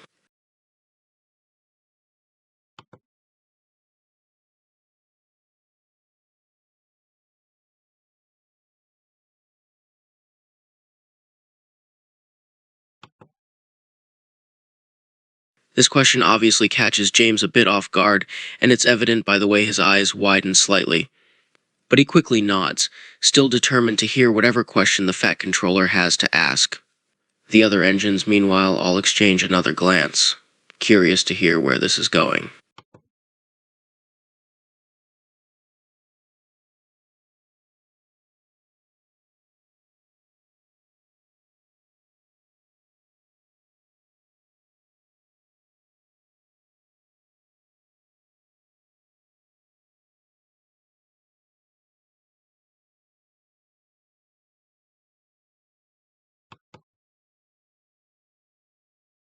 Sir Topham Hatt's face goes completely still. The other engines collectively freeze, eyes darting between James and the Fat Controller in sheer disbelief.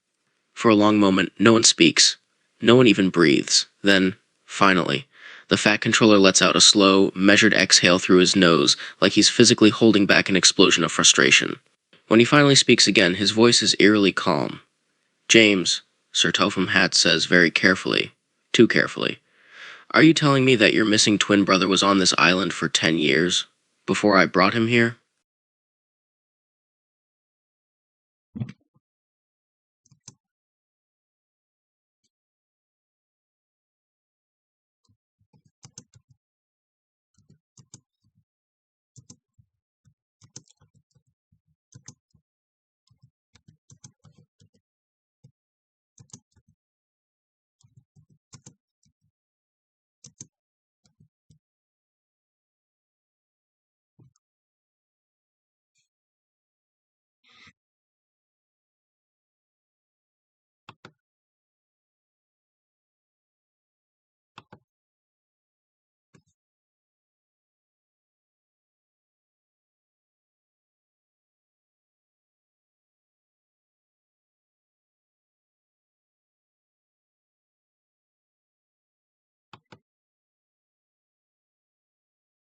A tense silence falls over the shed as Sir Topham Hatt's head snaps up, his eyes widening. He's staring at James like he's just been hit with a ton of bricks. The other engines exchange more nervous glances, all of them completely flabbergasted by this revelation. Finally, the Fat Controller speaks up in a strained voice, very clearly trying to keep his emotions in check. When you say us, do you mean both of you were brought here at the exact same time?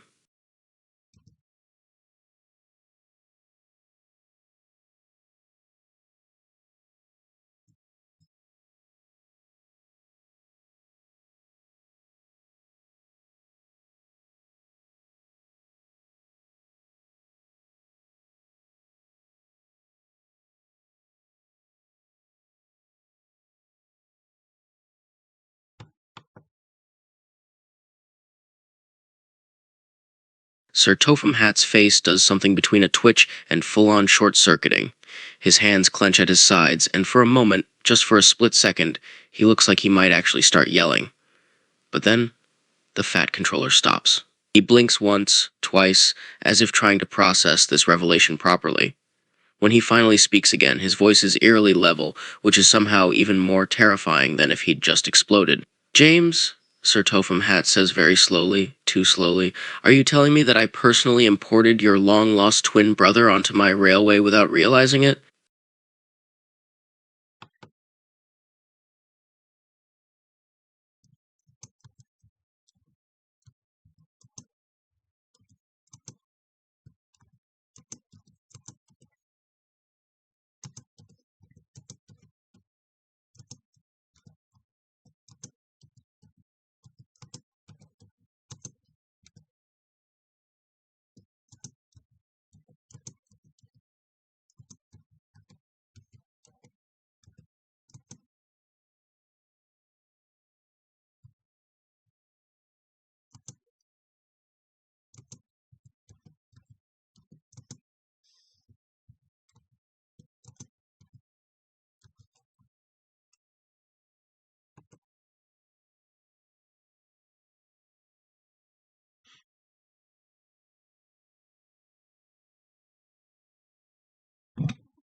Sir Topham Hatt doesn't speak immediately, his whole body still tense and coiled like a spring, like he's holding back an explosion of utter disbelief and frustration. When he finally speaks again, his voice sounds slightly strangled and tense. He's doing his damnedest not to lose his temper in front of the other engines. Let me get this straight, the Fat Controller says slowly, his voice very forced and careful. You're saying that for 10 entire years I had your twin brother living at the docks, and neither of us knew?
All heads simultaneously snap around as Nazo suddenly appears, standing in the doorway.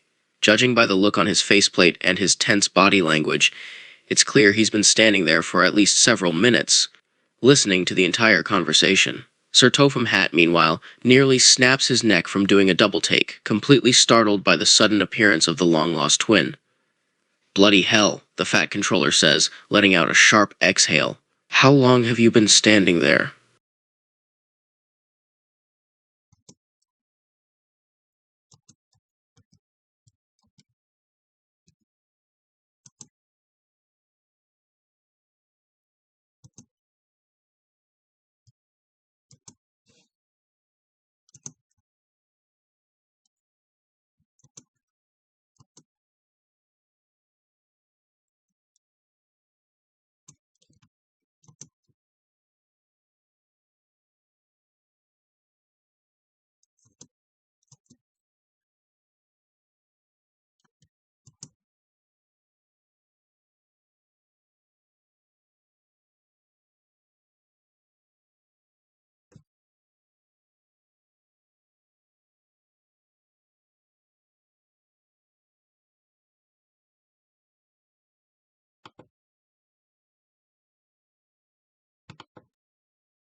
Sir Topham Hatt lets out another sigh, massaging the bridge of his nose like he has the galaxy's worst migraine right now. He's clearly still completely bewildered by the recent information, especially at the whole standing there the whole time bit. He's trying his damnedest to look calm and in control, though, so his voice is measured and careful when he speaks to Nazo. How much did you hear?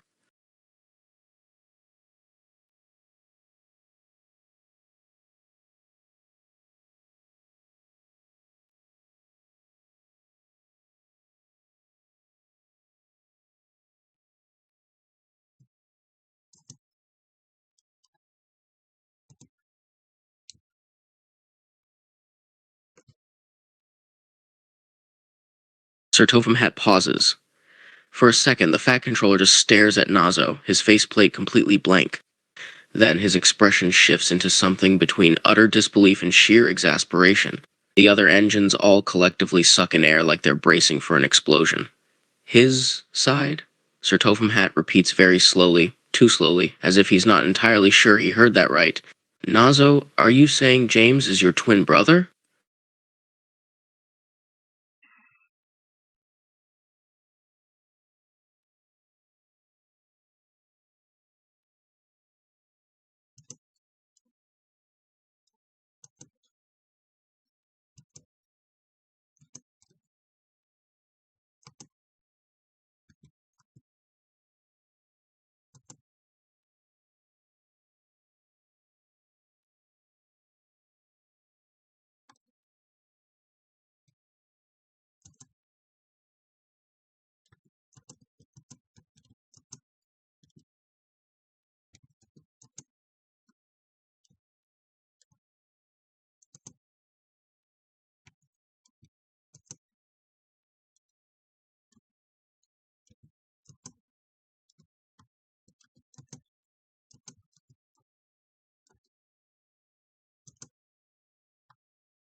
A heavy silence falls over the shed, broken only by Sir Topham Hatt's increasingly labored breaths. The Fat Controller looks like his brain is just completely overloaded. He lets out a sharp exhale, pinching the bridge of his nose as he tries to process that particular explanation. Bloody hell, the Fat Controller mutters again, his voice barely more than a strained whisper. You're you're telling me you've been here for 10 years, but you don't remember anything until recently?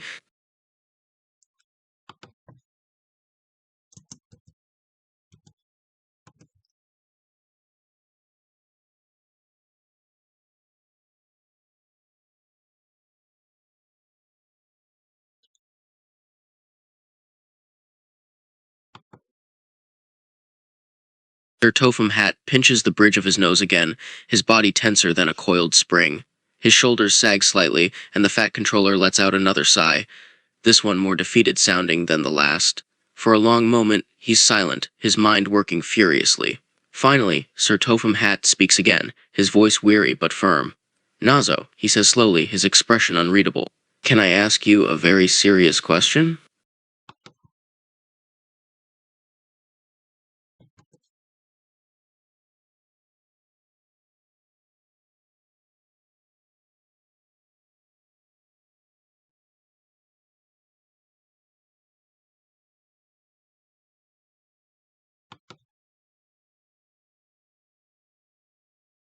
There's another pause, this one even more intense than before. Sir Topham Hatt's eyes flick over Nazo's faceplate, studying every inch of it. The other engines wait, tension so thick in the air, you could cut it with a knife. Finally, the Fat Controller takes a deep breath, steeling himself for the answer to this question. Nazo, Sir Topham Hatt says lowly, his eyes never leaving the other engine's faceplate. I'm going to ask you something, and I need you to be completely honest with me. Can you do that for me?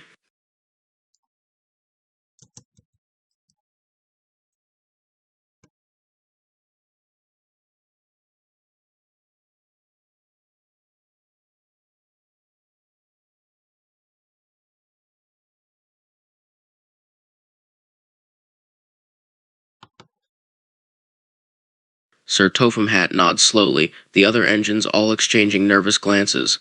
This is clearly a very serious moment, and nobody wants to miss a second of it.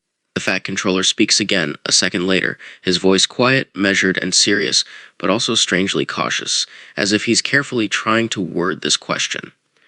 Nazo, can I ask you how you don't remember the last 10 years?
Another pause.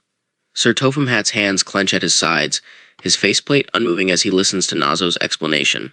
The Fat Controller is completely still, eyes fixated on the other engine like he's trying to read his soul. Finally, after several moments, Sir Topham Hatt speaks again, his voice quiet and measured. There's something almost resigned in the man's eyes, like he's accepting a certain truth that he doesn't quite want to believe. So when you say you spent some of it in a box, how long were you in there?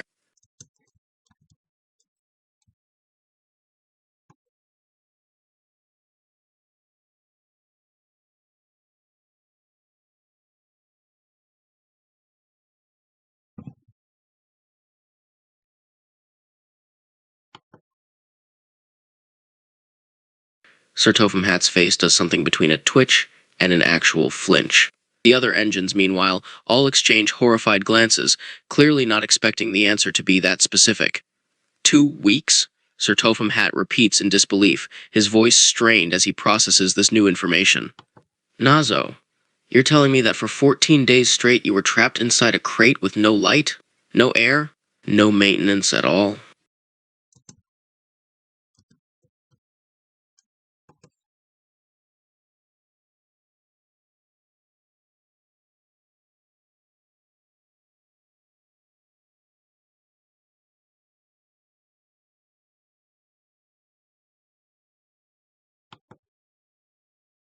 The blood seems to drain from Sir Topham Hatt's faceplate completely.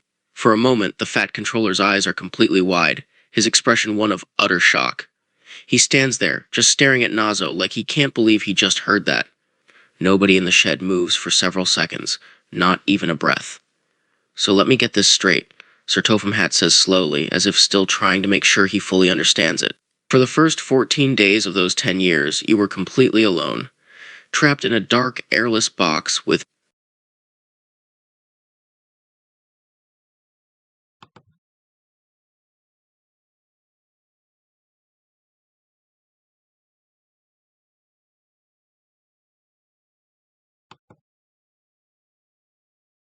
no maintenance, no light, and no idea of what was happening. You just laid there in complete darkness for what? The equivalent of 168 hours. Sir Topham Hatt's voice tightens as he speaks, his faceplate still absolutely ashen. You laid there alone inside a dark, airless box, completely still and completely abandoned. For 2 straight weeks.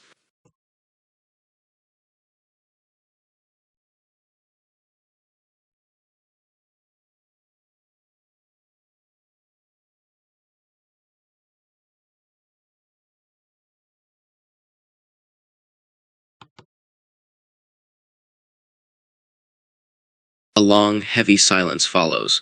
The other engines are all staring, completely frozen, eyes wide, jaws dropped, and absolutely shocked by this revelation. Several engines even look like they're a second from getting sick.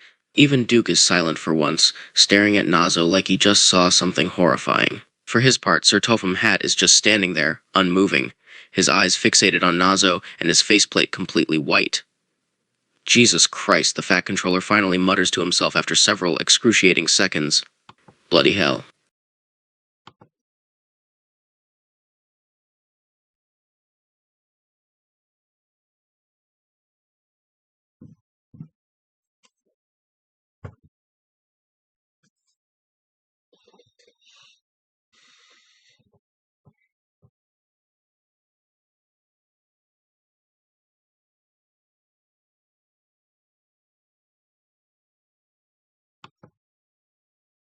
The silence continues for several more seconds before Sir Topham Hatt finally snaps out of his stupor. The Fat Controller lets out a long sigh, his eyes flicking over Nazo like he still isn't entirely sure exactly what he just heard. Then he speaks again, trying to force his voice into more of a businesslike tone. So what happened after the 14 days were up?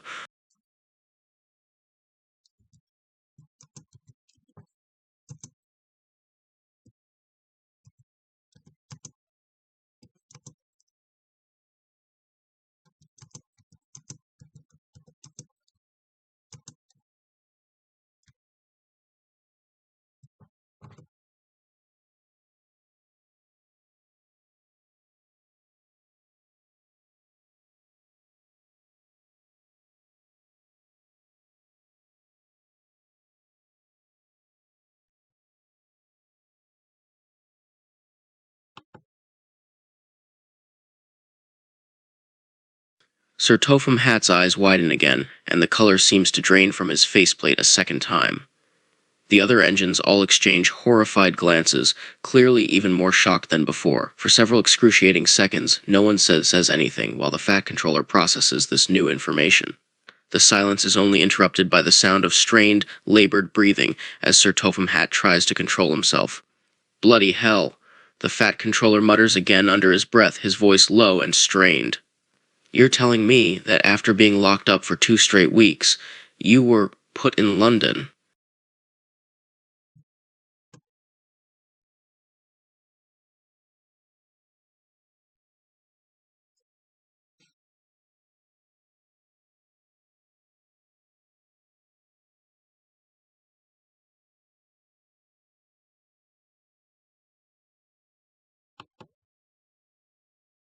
Sir Topham Hatt's face does something between a twitch and full-on flinching.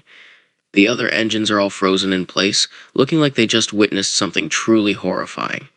For several seconds, nobody moves, nobody even breathes. Then, finally, the Fat Controller speaks again, his voice eerily quiet and measured, which is somehow more terrifying than if he had just exploded. Nazo, Sir Topham Hatt says very carefully, too carefully, are you telling me that after being trapped for 14 days, you were sent to London?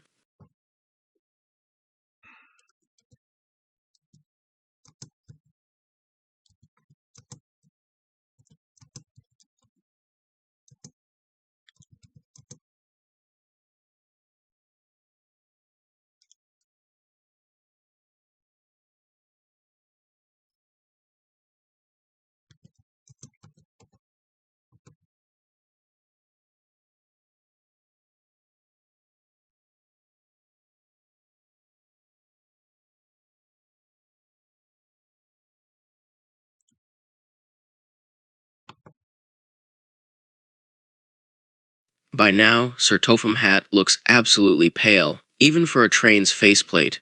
He's clutching the bridge of his nose in one hand, the other clenched in a fist at his side. For the first time, the Fat Controller actually looks like he's close to completely losing it. His eyes are nearly as wide as basketballs, and his body is so tensed that the man looks like he's physically forcing himself to stay standing up. Nobody says anything. There's just the sound of everyone's labored breathing as the revelation sinks in.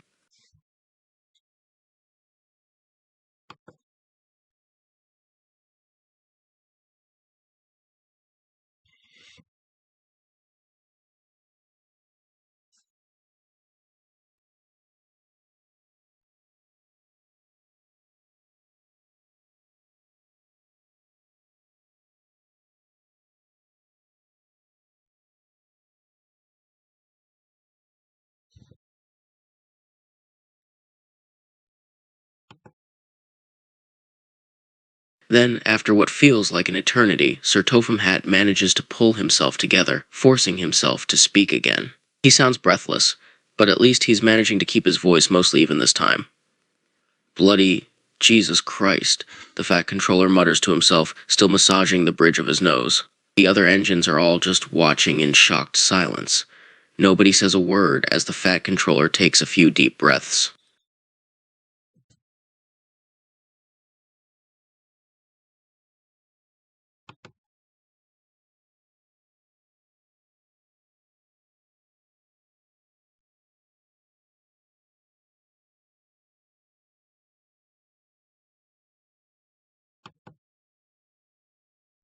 Sir Topham Hatt finally lifts his head, fixing Nazo with a long, hard stare. His face is still pale, his expression a mix of exhaustion and something almost like guilt.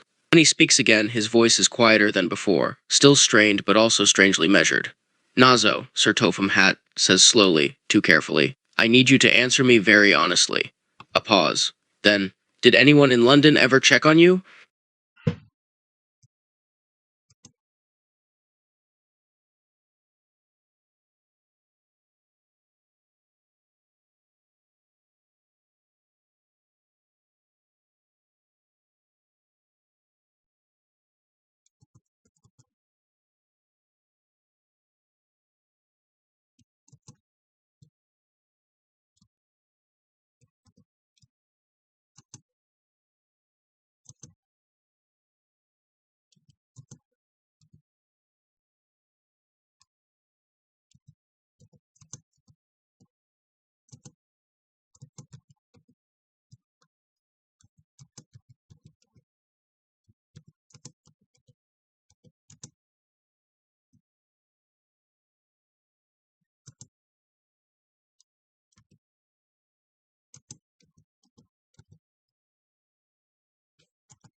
Sir Topham Hatt's entire body locks up.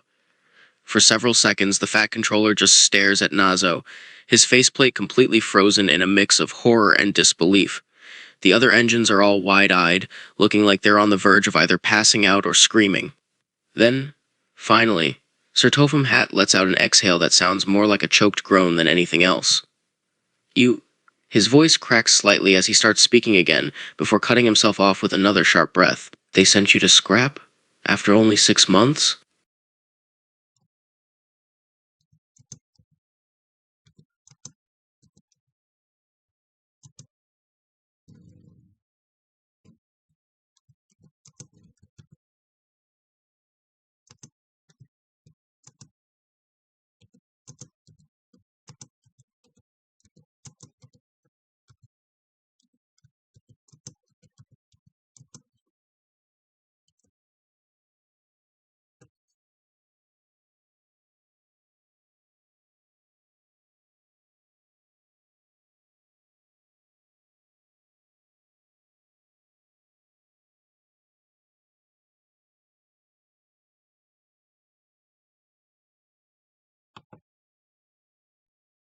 Sir Topham Hatt's entire body jerks at the word scrap, his faceplate going completely pale. The other engines all recoil like they've been physically struck, several of them making small noises of shock and distress. For a long moment, nobody moves, nobody even breathes. Then, finally, the Fat Controller speaks again, his voice eerily quiet, which is somehow worse than if he'd just exploded. Nazo, Sir Topham Hatt says very carefully, too carefully, "Are you telling me that after only 6 months in London, they decided to throw you away?"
There's another moment of total stillness.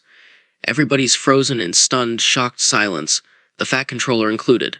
Everyone has a mix of horror and disbelief on their faces as they struggle to comprehend this new revelation. The silence is only broken by the sound of labored breathing, and the occasional sound of a small, choked noise coming from the engines in the background. Finally, very quietly, Sir Topham Hatt finally manages to speak again. "And what did you do when you heard them say that? About being better as scrap?"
Sir Topham Hatt's face does something between a twitch and full-on flinching.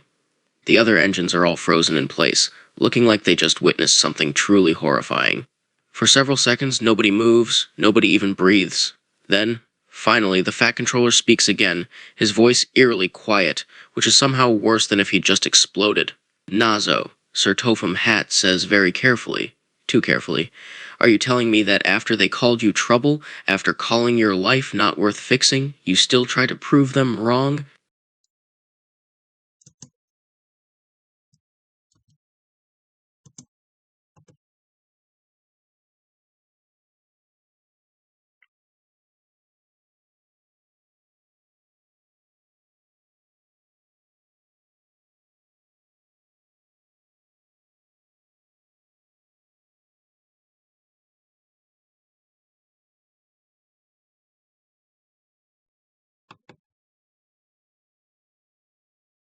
Sir Topham Hatt's faceplate goes completely pale again. He stares at Nazo like he's just been physically struck, his lips parted and his eyes wide. The other engines all look like they've just heard the most horrifying thing in their entire lives. For several long, long moments, nobody makes a sound, nobody even so much as moves. Then, finally, Sir Topham Hatt manages to find his voice again. When he speaks, his words are barely more than a strained, choked whisper. You fool.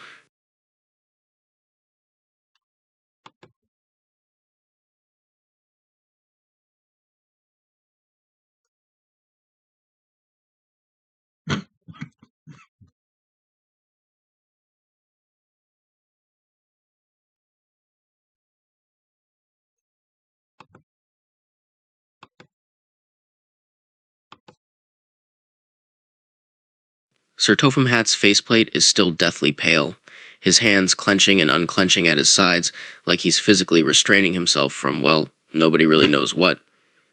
The other engines are all just staring in stunned silence. Finally, the Fat Controller speaks again, his voice eerily quiet, which is somehow worse than if he'd just exploded. Nazo, Sir Topham Hatt says very carefully, too carefully, are you telling me that after they called you trouble, that after calling your life not worth fixing, you still tried to prove them wrong by working harder?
Sir Topham Hatt's entire body locks up at the word apart.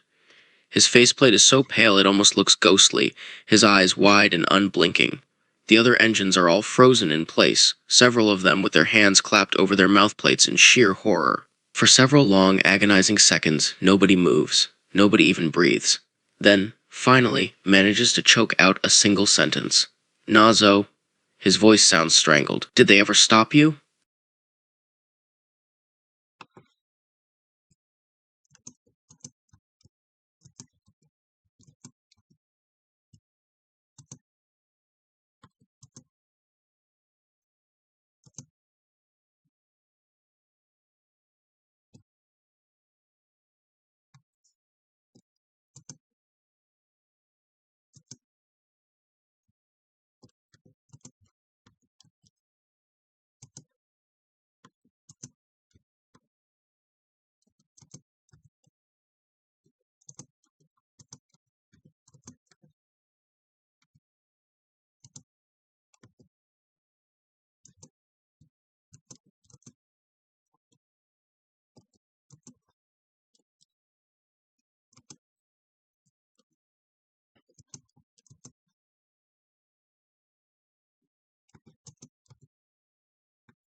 Sir Topham Hatt's face does something between a twitch and full-on short-circuiting.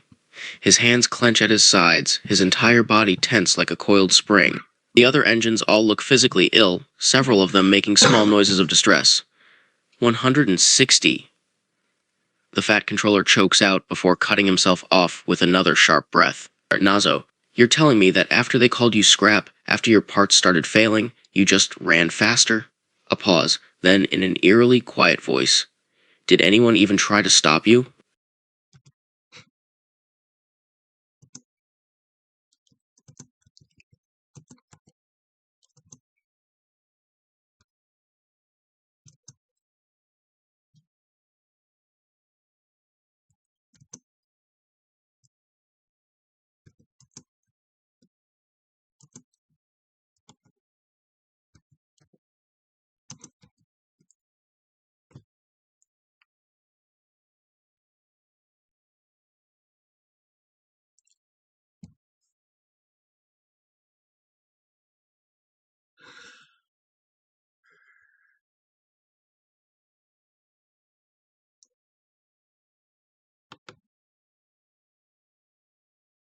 Sir Topham Hatt stares at Nazo, his faceplate as pale as he's ever seen it.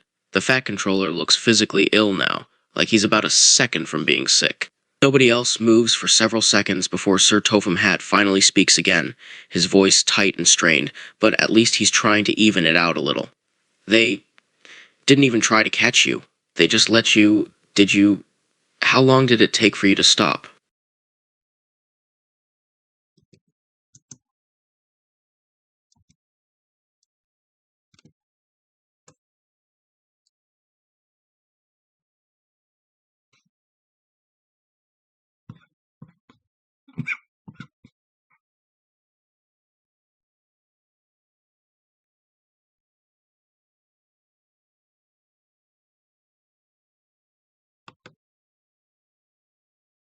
For a long moment, Sir Topham Hatt just stands there.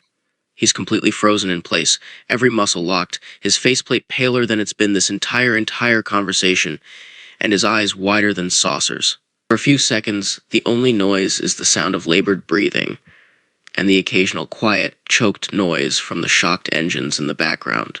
Finally, after what feels like an entire eternity, the Fat Controller speaks again.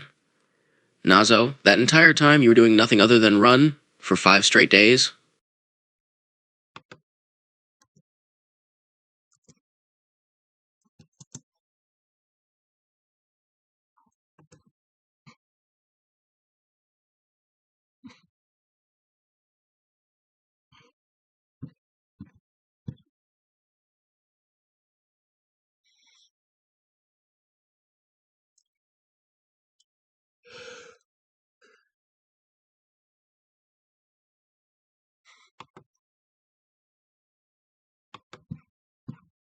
There's another pause. The Fat Controller just stands there in stone-cold silence, his hands clenched at his sides, his faceplate pale, his eyes wide, and his entire body still as a statue. The only movements coming from the man are the tiny tremors racking his entire body, and the sound of his labored breathing. The other engines are all staring, almost as pale as Sir Topham Hatt, and every bit as horrified. Finally, Sir Topham Hatt manages to find his voice again. When he speaks, it's almost raspy sounding. How in the blazes did you...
The other engines exchange stunned glances.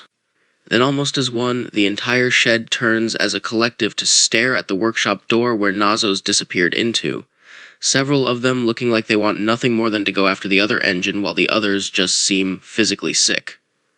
Finally, after several incredibly long, tense moments of complete and total silence, "Blimey," Gordon exclaims in a strangled whisper, "that engine's a bloody lunatic."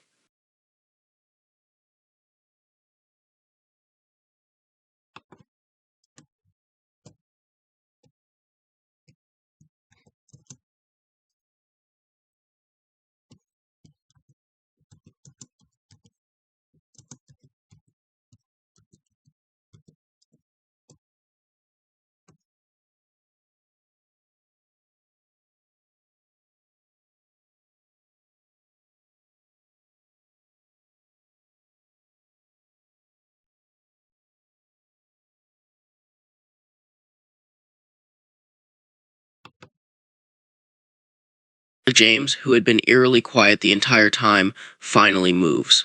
The other engine lurches forward, his wheels screeching against the tracks as he bolts for the workshop door. The Fat Controller and all of Sodor's engines can only watch in stunned silence as James practically slams his faceplate into Nazo's backplate from behind. "Brother!" James shouts, his voice cracking with something between disbelief and pure horror. "You absolute madman! You ran for 5 straight days?"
James's eyes are wide, his faceplate pale, but he still manages the barest hint of a smile at Nazo's words. "You were insane," James says, still sounding more than a little shocked. "Running non-stop for days, with parts stopping left and right while everyone chased after you, and yet somehow you still got away? You lunatic! That's the kind of thing I'd expect from Gordon, for goodness sake. But you?"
James lets out a shaky exhale, an odd mix of a sigh and a laugh.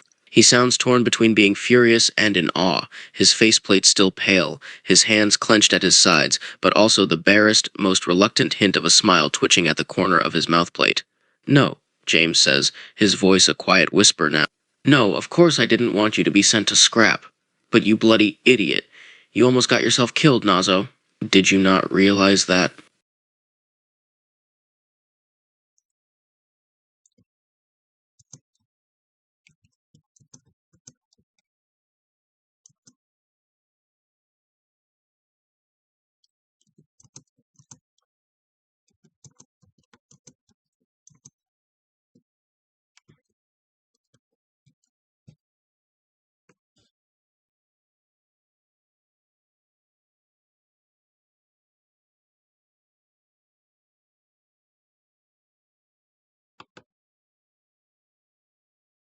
James lets out another shaky breath and almost laughs. Something? Oh, yes, something, he says sarcastically. You had to run nonstop for 5 straight bloody days while your parts fell off and you were barely staying online? Is that what you had to do, you idiot?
James stares at Nazo for a long moment, his faceplate still pale, his eyes a little bit wide, but that reluctant smile still twitching faintly at the corner of his mouthplate. You idiot, he mutters again, his voice quiet. And now your parts are all ruined, you're in a state, and you've completely done in your engine because you didn't bother to stop for 5 days? Damn it, Nazo, you're a fool, a really stupid fool.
James stiffens, his faceplate going completely pale again.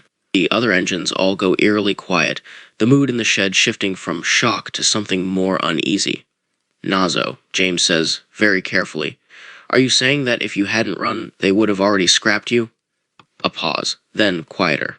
Did they even try to fix your parts first?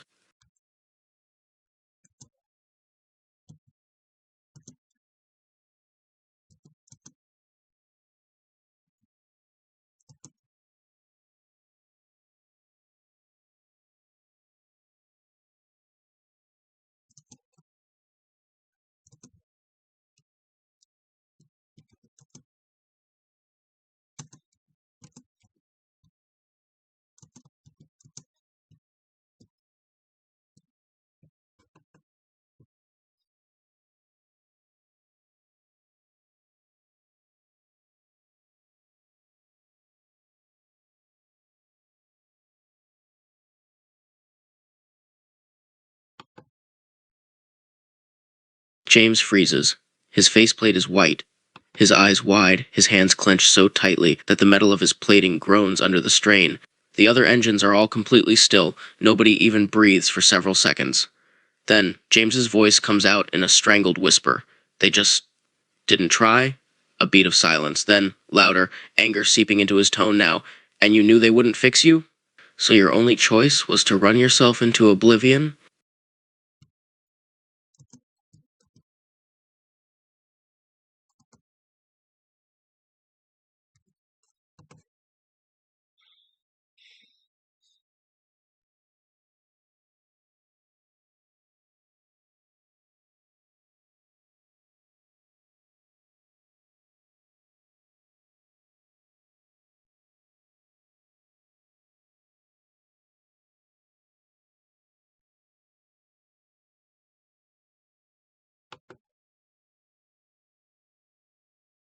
James's faceplate twitches. For a long moment, the other engine just stares at Nazo, his expression shifting between disbelief, anger, and something almost like pain. His hands are clenched so tightly that his plating groans under the strain. Finally, James speaks again, his voice eerily quiet, which is somehow worse than if he'd just exploded. "You absolute lunatic," James mutters weakly. "You really did it all to avoid being scrapped?"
James looks like he wants to say something, or even argue further, but he holds his tongue.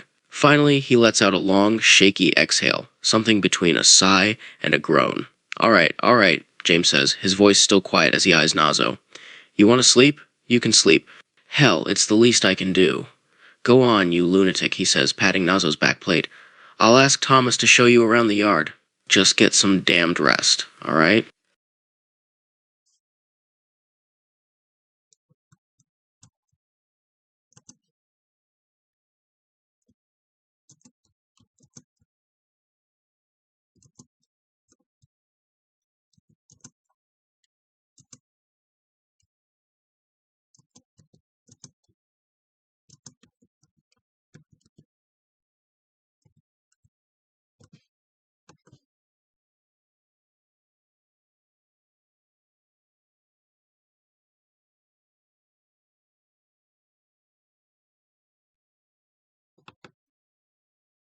James turns around and slowly ambles back over to the other engines, his gaze falling on Sir Topham Hatt as he approaches, his expression a mixture of exhaustion, anger, and some other emotion the Fat Controller can't quite read. "What the bloody hell did they do to him?" James all but whispers, his voice tight.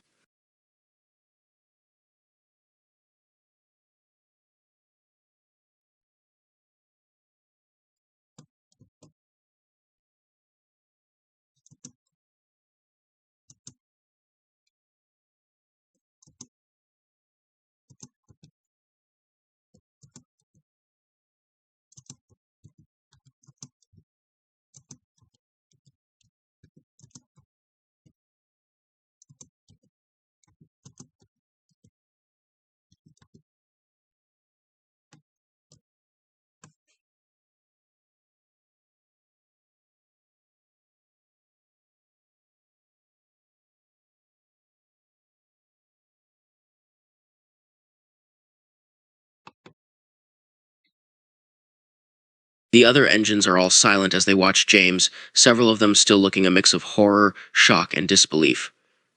Finally, Gordon finally speaks up, his voice unusually quiet. "I didn't think any locomotive could survive 5 straight days of running like that," Gordon mutters, "let alone still be in an even semi-decent condition. Nazo's a bloody madman for this."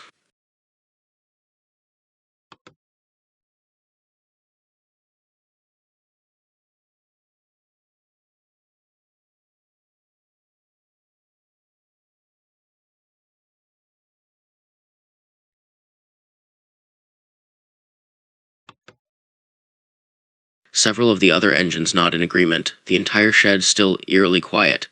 Then, Sir Topham Hatt lets out a long, heavy exhale. The man looks absolutely exhausted, and more than a little disturbed. After what looks like a lot of thought, he finally speaks in a low, quiet, careful tone of voice. "Let's just pray his parts aren't too badly damaged after this," the Fat Controller mutters, letting his eyes fall on Nazo's resting form.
Gordon chokes on air, his faceplate flushing a deep red as James casually drops that little bomb. Several of the other engines, Thomas, Percy, and even Duke, immediately burst into muffled laughter, all of them trying and failing to hide their grins. "I do not," Gordon sputters indignantly, "and I am not stubborn. That's just a coincidence." A pause. Then, "Okay, fine," he admits with an annoyed huff after realizing nobody is buying it, "but at least my pride doesn't involve running for 5 straight days like some kind of deranged, steam-powered rabbit."